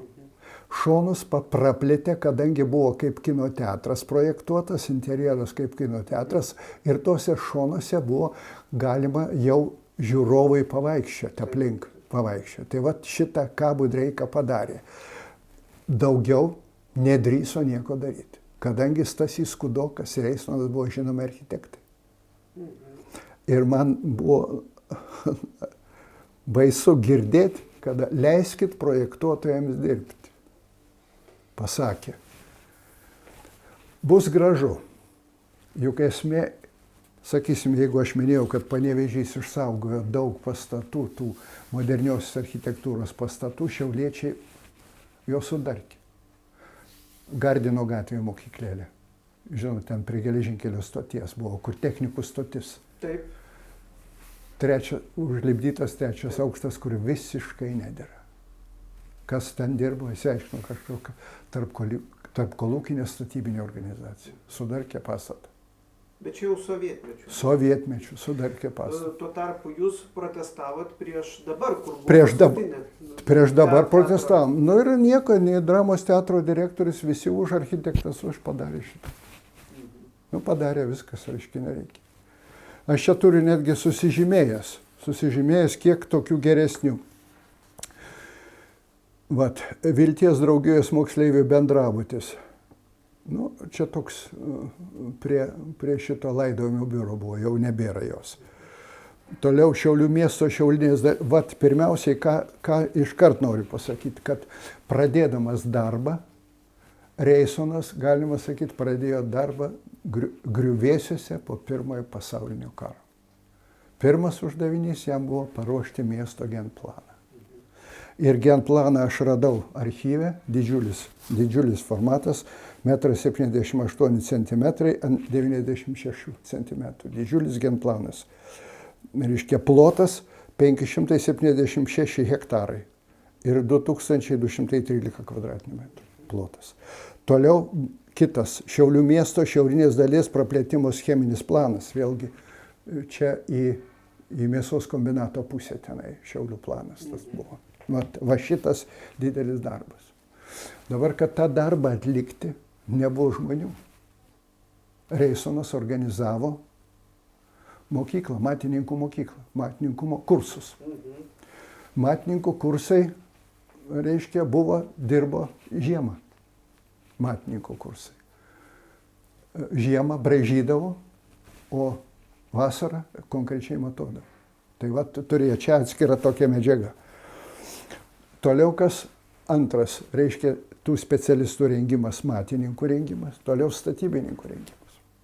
Reisonas įsteigė Šiauliuose pirmąją amatų mokyklą su Jackumi Sondeckiu. Tai čia bet tarpukariu jau buvo, taip? Amatų mokykla. Amatų mokykla buvo toj pat po Pirmo pasaulinio karo. Po Pirmo pasaulinio karo. Dabar priklauso tas pastatas universitetui, man atrodo. Ten Vilniaus gatvė. Vilniaus gatvė. Netoli kalėjimo. Taip. Man netoli kalėjimo. Ten buvo žydo sklypas, žydo statyta mokykla ir aplamai mieste mokyklų daugiausiai, kada Reisonas atvažiavo, mokyklos buvo, dirbo nuomojamose patalpose. Reisonui, pavyzdžiui, Proftech mokykloje nebuvo geras gyvenimas. O kodėl? Kuria prasme? Tada pradėjo kelti balsą prieš svetimšalį. Ir buvo parašytas skundas, kad Reisonas yra Lenkų šnipas. Užvesta buvo, kariškiai tyrė bylą. Tai nepasitvirtino visą tai. Bet Reisonas nepatenkintas liko ir tada parašė prašymą atleisti mane iš direktoriaus pareigų. Ką noriu pasakyti? Atlyginimas jo buvo simbolinis. Jis jautė, kad trūksta darbo jėgos. Jis tada pradėjo rašyti statybos vadovėlius. Parašė statybos vadovėlius ir molio statybą parašė. Toliau buvo, reiškia, patarimai dėl pačių plytų ruošimo ir taip toliau, ypatingai kaimo tos. Žalios plytos tos buvo didelis, apie Šiaulius ten buvo kaimuose statoma. Tai ta prasme daug padaryta. Ir straipsniai statybos menas ir technika. Žemės ūkio statybos skirtas statybos dešimtininkams netgi. O mokykla, aš jau nepasakiau, pradėjo veikti 26 gruodžio 1 dieną. Vedėjo antraeilėms pareigoms tik tai buvo. Simbolinis atlyginimas. O kiti gaudavo normalius atlyginimus. Ten tų darbuotojų nedaug buvo. O paskui atėjo kitas. kitas mokytojas, kad, nu, kadangi jis buvo šaulys, Marijampolietis, mokėsi universitete, buvo 3 kursus baigęs ir jis tada pakeitė. Bet darbuotojai, kai kurie išėjo iš darbo, kada reisimas, tie gerbė. Ir aš kaip tik kėliau tokią mintį, ar nevertėtų profesinės rengimo centrui, nu, pagalvoti apie arba specialybės, kokios pavadinti Reisono vardu. Arba kabineto galų gale nors ką. Jeigu nenori mokyklos, aš siūliau mokyklos. Tų amatų mokyklų buvo nedaug. Man atrodo, Alytuje buvo tik tai ir Šiauliuose, paskui vėliau amatų mokyklos pradėtos steigti. Tai va čia jo daug. Ir jis Šakenis ministras ant pareiškimo jo prašymo parašė atleisti kaip po svetimšalį. Ir jis tik tai 22, tik 30 po 10 metų gavo Lietuvos pilietybę. Žmona lietuvė. Žemaitė, baigus teisę. Taip, kad žmogus, pasakyčiau, daug padaręs yra ne tik tai Šiauliams. Aš čia tik tai vieną, o toj parodoj, kuri buvo čia archyve, gal jums parodyti reikės, jeigu aš čia greitai rasiu kai kurie medžiagą.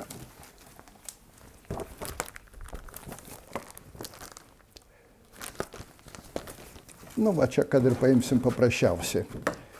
Brežnys čia man dovanojo Sutkevičiūtė, mano klasės draugė, pradžios mokyklos klasės draugė, Sutkevičiūtė Gražina. Va čia yra, netilps? Telpa. Gerai, čia kaip panašus į Gerardo Bogdanavičiaus. Visiškai teisingai. Bet atkreipkite dėmesį. Labai kukliai viskas padaryta. Gerardo Bogdanavičiaus paspalvinta, aš čia parodysiu žymiai daugiau. Kodėl taip atsitiko? Bogdanavičius norėjo save išreikšti. Jis tą stengdavosi padaryti, parodyti, vat, kad čia gražiau. O jis kaip statybininkas, paprasčiausiai, žiūrėkit, šriftas, statybininko šriftas panaudotas, viskas. O kas ta Sutkevičienė buvo? Buvo savivaldybės sekretorė. O tai, bet su Gerardu Bogdanavičiumi irgi jums buvo mokytojas jūsų? Tai jis, vat, jeigu imti sekantį, tai būtų Gerardas Bogdanavičius. O čia galima pasižiūrėti. Jeigu aš čia... Ne. Laidas, gal vėliau tada mes... Va, nereikės. Laida, va.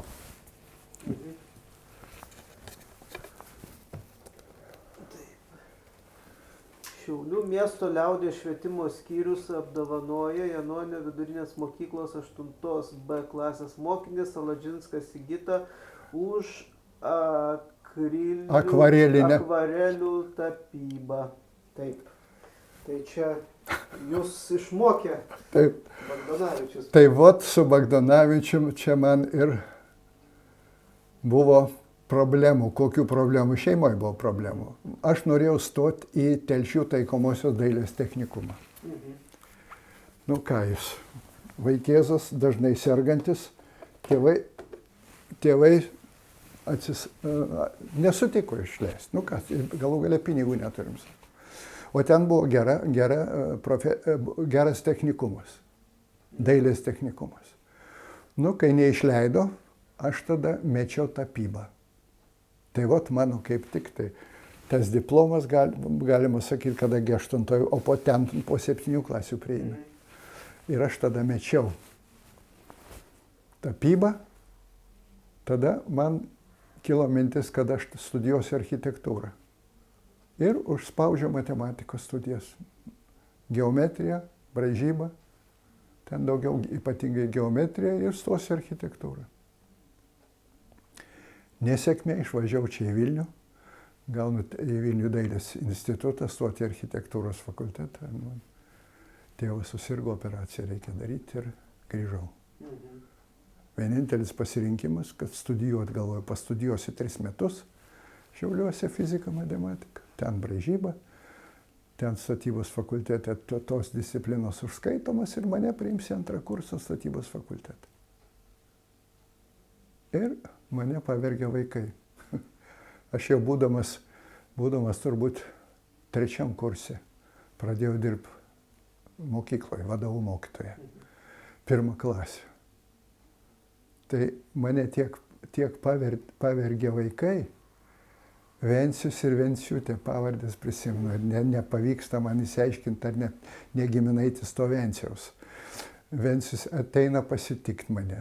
Tamsta mokytojau, kur jūsų portfelis? O kam jūs portfelis reikia? Mes norim panešti. Nu, per pamokas, ekskursijas, jiem nevesdavo, nei dainavimo pamokų nebuvo, nei dailyraščio nemokydavo. Nu ir vat, baigiau ir armiją. Tai vat, o po armijos jau viskas, nu ką čia. Tai vat, vaikai viską tai padarė. Jeigu nebūčiau padirbėjęs kiek, tai vargu ar gal ir būčiau nuėjęs tenai.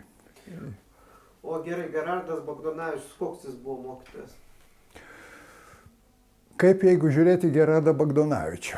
Aš 2 mokytojus turėjau piešimui. Irinarchą Ananjevą, rusų tautybės, ir Gerardą Bagdonavičių.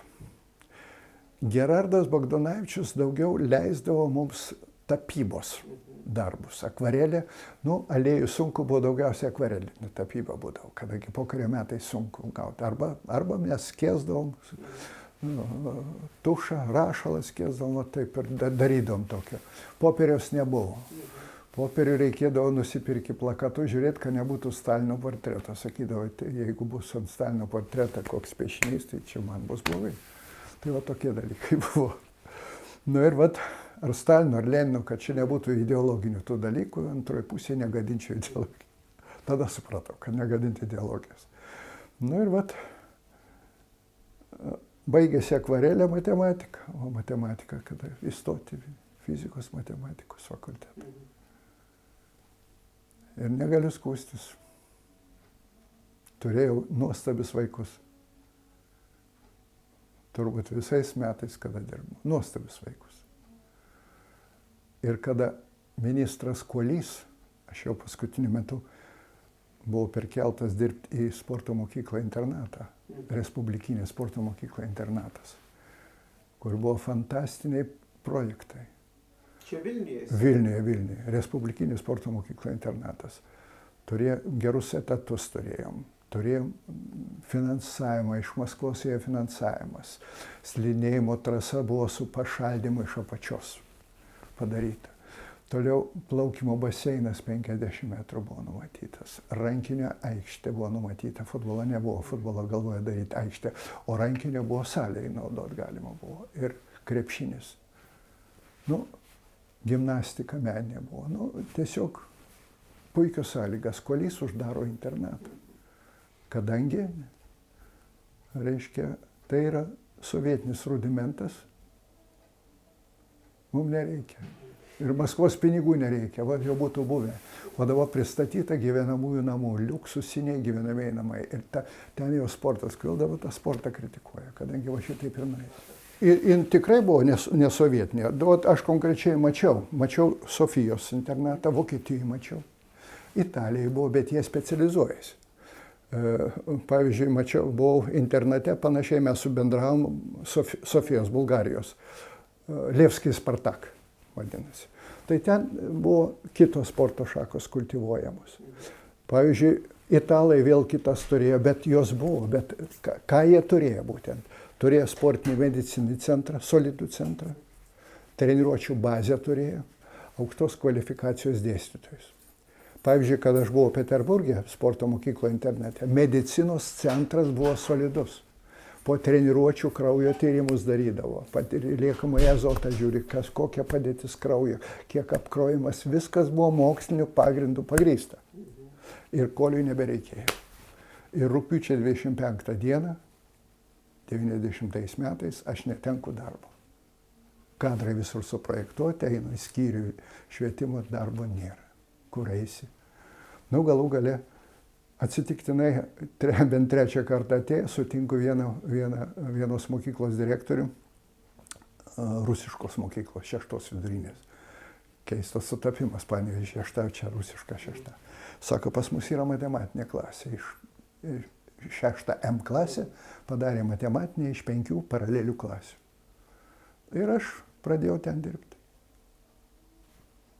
Tai buvo, pradžia sunkiai, temperamentas kitas, sukomplektuoti iš įvairių klasių. Jie norėjo vienas prieš kitą pasirodyti, kad daugiau išmano.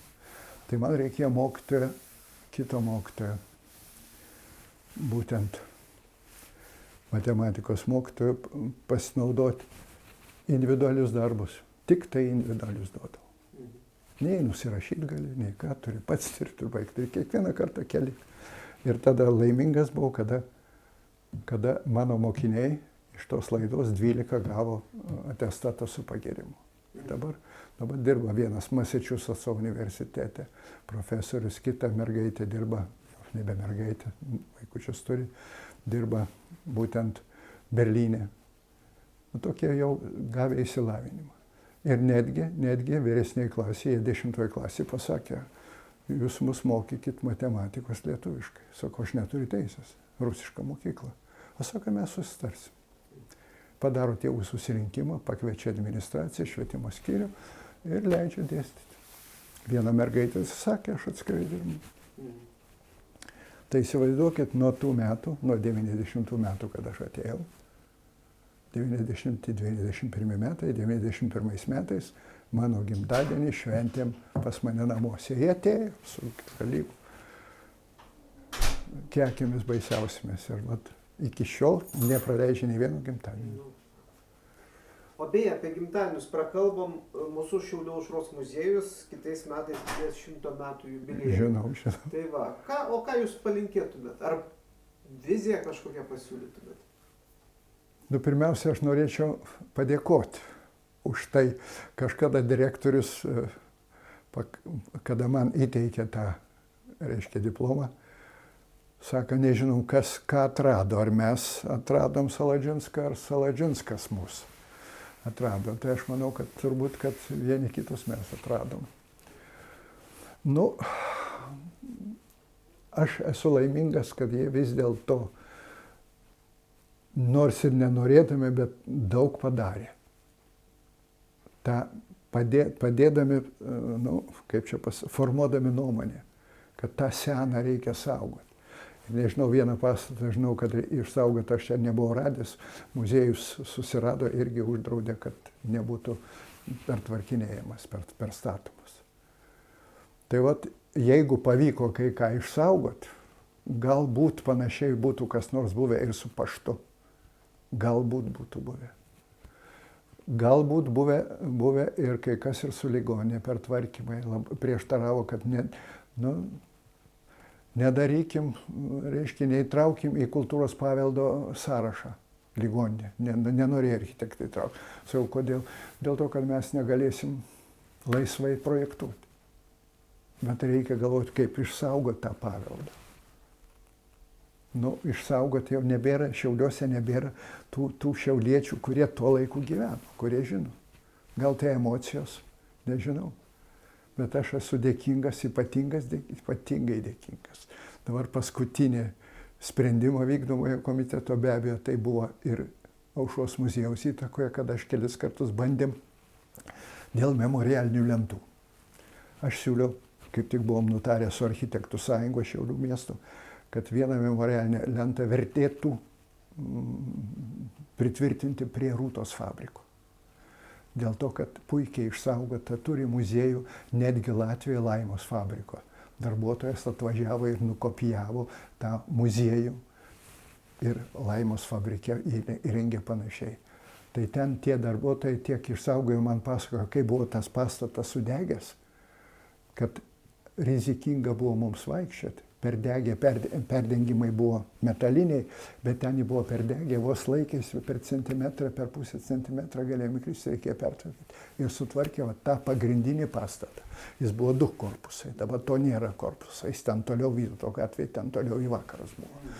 Nebuvo. Tai šitą. Toliau kas vis tik, nepavyko, galiu pasakyti, nepavyko išsaugoti Bitės namo. Pergino tą visą Aušros alėją, tai buvo modernioji architektūra. Ten, kur prokuratūra buvo.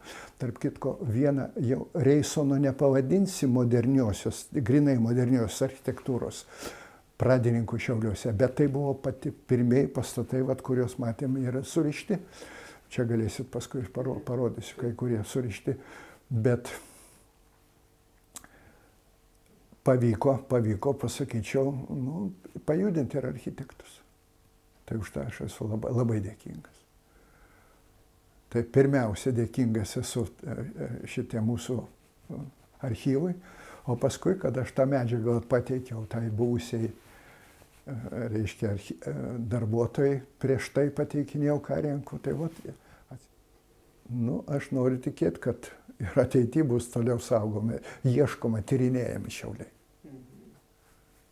Kas aišku. Bet ir ne tik pasakyčiau šitie dalykai. Pavyzdžiui, man tenka bendrauti ir su dailės muziejumi. Tai aš čia rašiau vieną tokią medžiagą įdomią apie Nikolajų Vorobjovą. Nikolajus Vorobjovas, tarp kitko, gimęs Šiauliuose. Jis įtrauktas į enciklopediją. Jis apie Čiurlionį parašęs vieną monografiją. Tai aš straipsnį esu parašęs. Čia dailės muziejaus leidinį galėsiu parodyti jums. Parašyta. Mane ir šitą vietą jaudina, kadangi šiaulietis. O tie šiauliečiai, kurie baigė mano mokyklą, man ir norisi irgi. O čia man mokykla ir padeda. Galbūt mokyklai gali padėti, kadangi pats Balza yra baigęs šitą gimnaziją, būtent Šalkauskio buvusi gimnazija. Taip, yra baigęs. Paliko, aš ten nunešiau tą projektą, mokyklai padovanojau. Paliko gerą įspūdį mokyklą. Nežinau, ar čia tai prisidėjo, bet tie žmonės tą... Kai kas, sakau, prieštaravo, pasišaipė iš manęs, bet dabar nesišaipo. Bet ko man gaila, nepavyko padaryti nei muziejų nieko, tai būtent Murkos namų. Gaila man. Reisono darbas. O kada Murkas sunkiai susirgo, reiškia padaryta taip, kad reiškia Murka galėtų gyventi nekontaktuodamas, pats sirgdamas tuberkuliozę, negalėtų kontaktuoti su savo dukrelėm, tai jis padarė atskirą įėjimą Murkai palėpėje. Ten sutvarkyta, jau bitė tą padarė. Tai tokių pėdsakų, kaip archyve pasižiūri, randi ir man malonu, kad į tuos dalykus atsiliepia. Juk neatsitiktinai, aš, pavyzdžiui, netikėjau, kad galėčiau gauti kokią tai premiją. Mano tikslas buvo ne premijų gavimas, bet pasidžiaugti to, kas buvo Šiauliuose. Dabar dar vienas, renku medžiagą. Jėzuitų bažnyčia, žinot? Čia jūs turite omeny, dabar yra Ignaco. Visiškai teisingai. Švento Ignaco bažnyčia. Tai renku medžiagą apie Vsevoldą Kopilovą. Girdėjote jam tą pavardę? Ne, man ne. Labai įdomi asmenybė. Vsevoldas Kopilovas buvo pažįstamas su Benediktu Andriuška, tėvu šitos vienuolijos Šiauliuose, jėzuitų. Jis buvo čia atkeltas, o Andriuška dirbo Kaune. Kaune dirbdamas jis be abejo buvo susipažinęs su Vsevoldu Kopilovu. Jo, sakau, charakteristika įdomi. Vsevoldo Kopilovo pastatų yra ir Telšiuose. Ta mokykla, dailės mokykla, į kurią aš norėjau išvažiuoti, Vsevoldą Kopilovą projektuoti. Tai nežinau, kaip man pavyks rasti, norėčiau parodyti. Gaila, kad sudarkė, bet čia ne architektai kalti. Čia tada kalti, kada panaikino bažnyčią. Aš toj bažnyčiai ėjau pirmos komunijos. Tai man surišta buvo su tai, kadangi netoli viskas. O protestantų, kur kitoje gatvės pusėje Vilniaus, atsimenat? Atsimenu, ištampė vaikai. Ten buvo mediniai vargonai, mediniai vamzdžiai. Skambesys man pasakodavo, tėvukai pasakodavo, kad čia labai gražiai grodavo. Bet sako, jie gėda vokiškai. Tai be abejo, kad nugriovė. Nežinau, kaip protestantai laikosi, bet jie nugriovė. Šitie Kaune išliko. Kaune veikianti. Aš turiu omeny Ignaco bažnyčią, kitoje Vilniaus gatvės pusėje. Taip. Ir ten buvo laikinai net muziejus įsikūręs Aušros. Dabar universalinė parduotuvė. Taip. Ant to kalvelė tokia buvo, kalvelė aplink, ten turgus ir ant kampo buvo Stasiulio parduotuvė, žinau, gerai prisimenu kampo čia.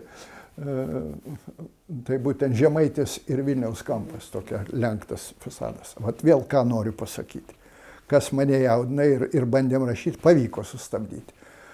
Tai būtent čia ir su muziejum, ir ne tik su architektūros paveldo išsaugojimu.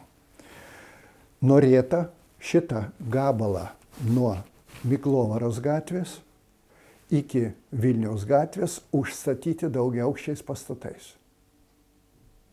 Tai įsivaizduokit, kaip atrodytų šitas paminklas. Tai čia daug padėjo va šitas paveldo darbuotojai. Ir atvažiavo komisija jau buvo nutarusi, kad reikia, paskui uždraudė ir viskas. Dabar Reisonas buvo numatęs, kad šitoje vietoje mieste galima statyti pastatus. Iki 3 aukštų, o tada 4 mažai nestatė, bet 3 aukštai. Tai buvo, kada buvo priimtas Lietuvoje mūrinės statybos nutarimas. Ir mūrinė statyba, kaip tik tai Reisonas pabrėžė, kad ten reikia saugoti. Ir kada buvo suprojektuoti pirmieji pastatai, tenai vaistinė buvo, paskui 2 aukštų geltonų plytų pastatas Žemaitės gatvėje buvo, paskui mano senelių pastatas, Žydai Levinai buvo ir toliau Myklovaros gatvytė. Ir ten Myklovaros gatvytė dabar koks pastatas užvarvalintas. Straipsnį aš radau Šiaulių, kaip kritikavo. Sustabdė šitą, ar tai bus. Bet vėlgi vienas iš architektų, profesorius, tarp kitko Gedimino technikos universiteto, neminėsiu pavardės, nėra konkretaus reglamento, koks turi būti užstatymo aukštis. Čia. Reisono buvo. 2 aukštai tik tai. O iš tos pusės net neleido iš Myklovaros gatvės net 2 aukštų statyti. Ten toliau, jeigu žiūrėt Myklovaros gatvę, kur kerta Sukilėlių ant kampo toks gražus namas buvo. Ar dabar liko, nežinau, nuškasta.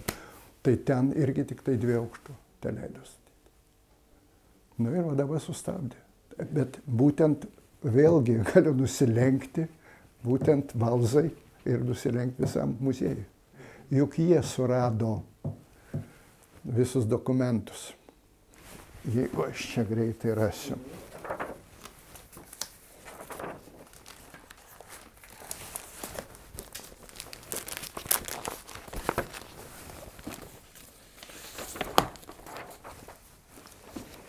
Matosi gerai. Aktas 35 metų, taip. Tai jūs gal pakomentuokit, kad greičiau būtų. Čia kas yra? Čia buvo atidarimo šventė, reiškia 35 metais gegužės 30 dieną. Vat vėlgi paminklas pastatytas Šiaulių visuomenės ir miestos savivaldybės lėšomis pagal inžinieriaus Kareisno projektą. Ir čia toliau kas dalyvavo ir kiek sukilėliai visą tą randu.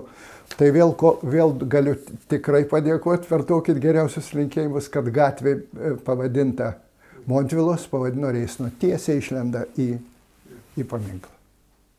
Ir ten surado lentas, tiems, kurie žuvo už Lietuvą, tėvynė būk laiminga amžinai, vienoje pusėje užrašai, kitoje pusėje užrašai tų 11 žuvusiųjų pavardės surašytas. Dabar buvo nuplėštas vėl. Tas varis nuplėštas buvo. O ten įsivaizduokit, nuo to reiškia paminklo, jeigu čia būtų fasadas, pagrindinis fasadas, čia Žemaitės gatvė, nuo paminklo tiesiai mano senelio sklypas buvo. Ten tokia dauba gaunas. Dauba atrodo. Tai Reisonas palikęs yra suprojektavęs 22 objektus Šiauliuose. Tai gana daug.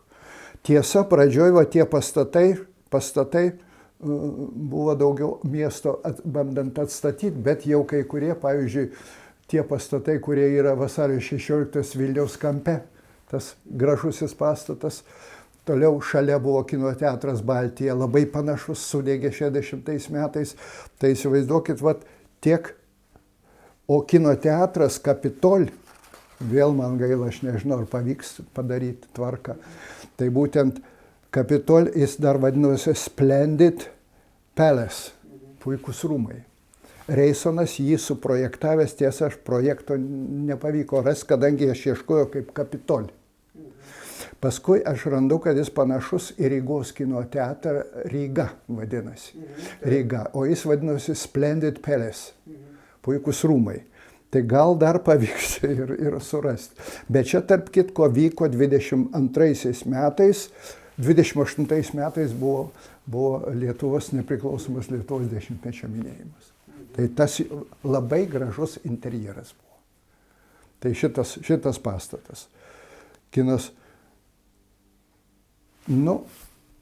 labai gerą įspūdį palieka Aušros muziejus bibliotekų rūmų projektas, atliktas jau dirbant 31 Kaune.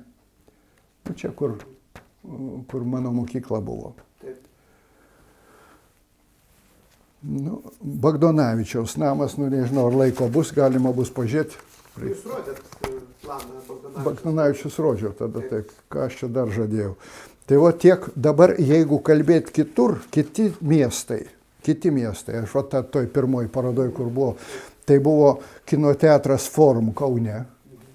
Toliau Pasvalio aukštesniosios komercijos mokyklos projektas, labai jau moderni architektūra pasireiškia. Kodėl jau prasideda jau vėlesni metai. Biržų smulkaus kredito žemės ūkio banko projektas atsiuntė man biržiečiai, aš buvau nuvažiavęs 35 metų statybą, jau modernioji praniškėja.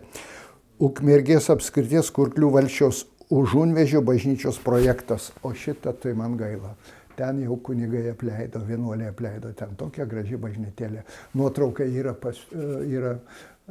fotomuziejuje, pas jūs nuotraukas galima rasti.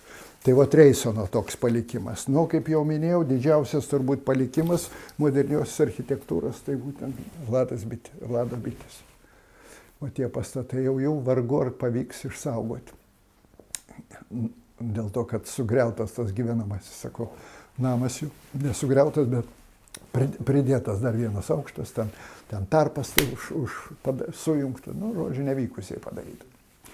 Ir ką, reikėtų šiauliečiams palinkėti kultūros skyriui turbūt Zubovo rūmų saugojimo. O šita silpna vieta yra labai. Čia buvo tas vadinamas kultūros centras. Juk iš čia Zubovienė pastatė mergaičių gimnaziją Šiauliuose. Buvo pastatyta. Šitas pastatas išsaugotas. Jeigu kalbėti apie tą pastatą, tai labai gerai architektai padarė, kada šitą pastatą atskyrė atskirų koridoriumi su priestatu. Matėte, eina toks praėjimas. Ir išsaugota, turiu pasakyti, Rygos gatvėje arba, reiškia, ta Šalkauskio gimnazija. Tenai gerai, kad ten kaip tik buvo Bitės numatyta pratęsimas galimas. Pratęsta, tvarkoj. Nesugadintas fasadas. Tai džiaugiausi tuo. Toliau, kas nesugadino pastato, rajono savivaldybės pastato Bitės. Vėlgi, matėte, tenai į šonus praplėtė. Ten buvo numatyta. Taip kad... O jeigu prisimint šitą sukilėlių kalnelį, tai matyt nežinojo. Reiškia, tas paaukštinimas, kur stovi paminklas, ten nedidelis toks nuolydis. Ten apačioj buvo iškasta tranšėja didelė ir mes, vaikai, eidavom rinkti patronų. Kada nuleisdavo karstus vokiečių kareivių, užpila žemėm trupučiuką. Jokio kapo nėra. Ten eidavo konvejeriu. Ir mes rinkdavom tos patronus. Nežinojo, kad ten yra užkasta. Ten paminklas vokiečių, kur buvo pastatytas. Neparodyti, kad toj vietoj, bent reikėjo parodyti. Be abejo, blogai padarė, kad tos senosius kapus, ten irgi gražus paminklėlis buvo, bet dabar senųjų kapų nebėra vokiečių kapų. Jūs neprisimenat. Kur jie buvo? Priešais Vilniaus gatvė, taip pat priešais turgų. Skiria jos alyvų krūmai. Ir paminklas buvo. Dabar, kada pradėjo man Semaška, bronis Semaška architektas, ten netoli Bagdonavičiaus, tarp kitko jis gyveno. Semaška pasakojo, kad jį pasikvietė partijos komiteto sekretorius ir pasakė, reiškia, kad blogai, kad jūs projektuojat, reiškia, šitą paminklą be žvaigždės. O tengi nebuvo žvaigždės, o ten buvo ąžuolų vainikas ir vidury 1863. Tai sakė sekretoriau, ten vieną architektą gražiai parašys. Sako, sekretoriau, jūs, sako, taryba, tada dar žvaigždės nebuvo, nebuvo Tarybų sąjungos. Bet vat reikėjo įkišti va šitos sukilėlius. Be reikalo. Gerai, kad va čia, vėl čia muziejaus nuopelnas. Surado kunigą, kur saugojo šitos dalykus. Taip, kad aš tiesiog, jeigu aš ką būčiau laimingas suradęs, tai čia būčiau laimingas.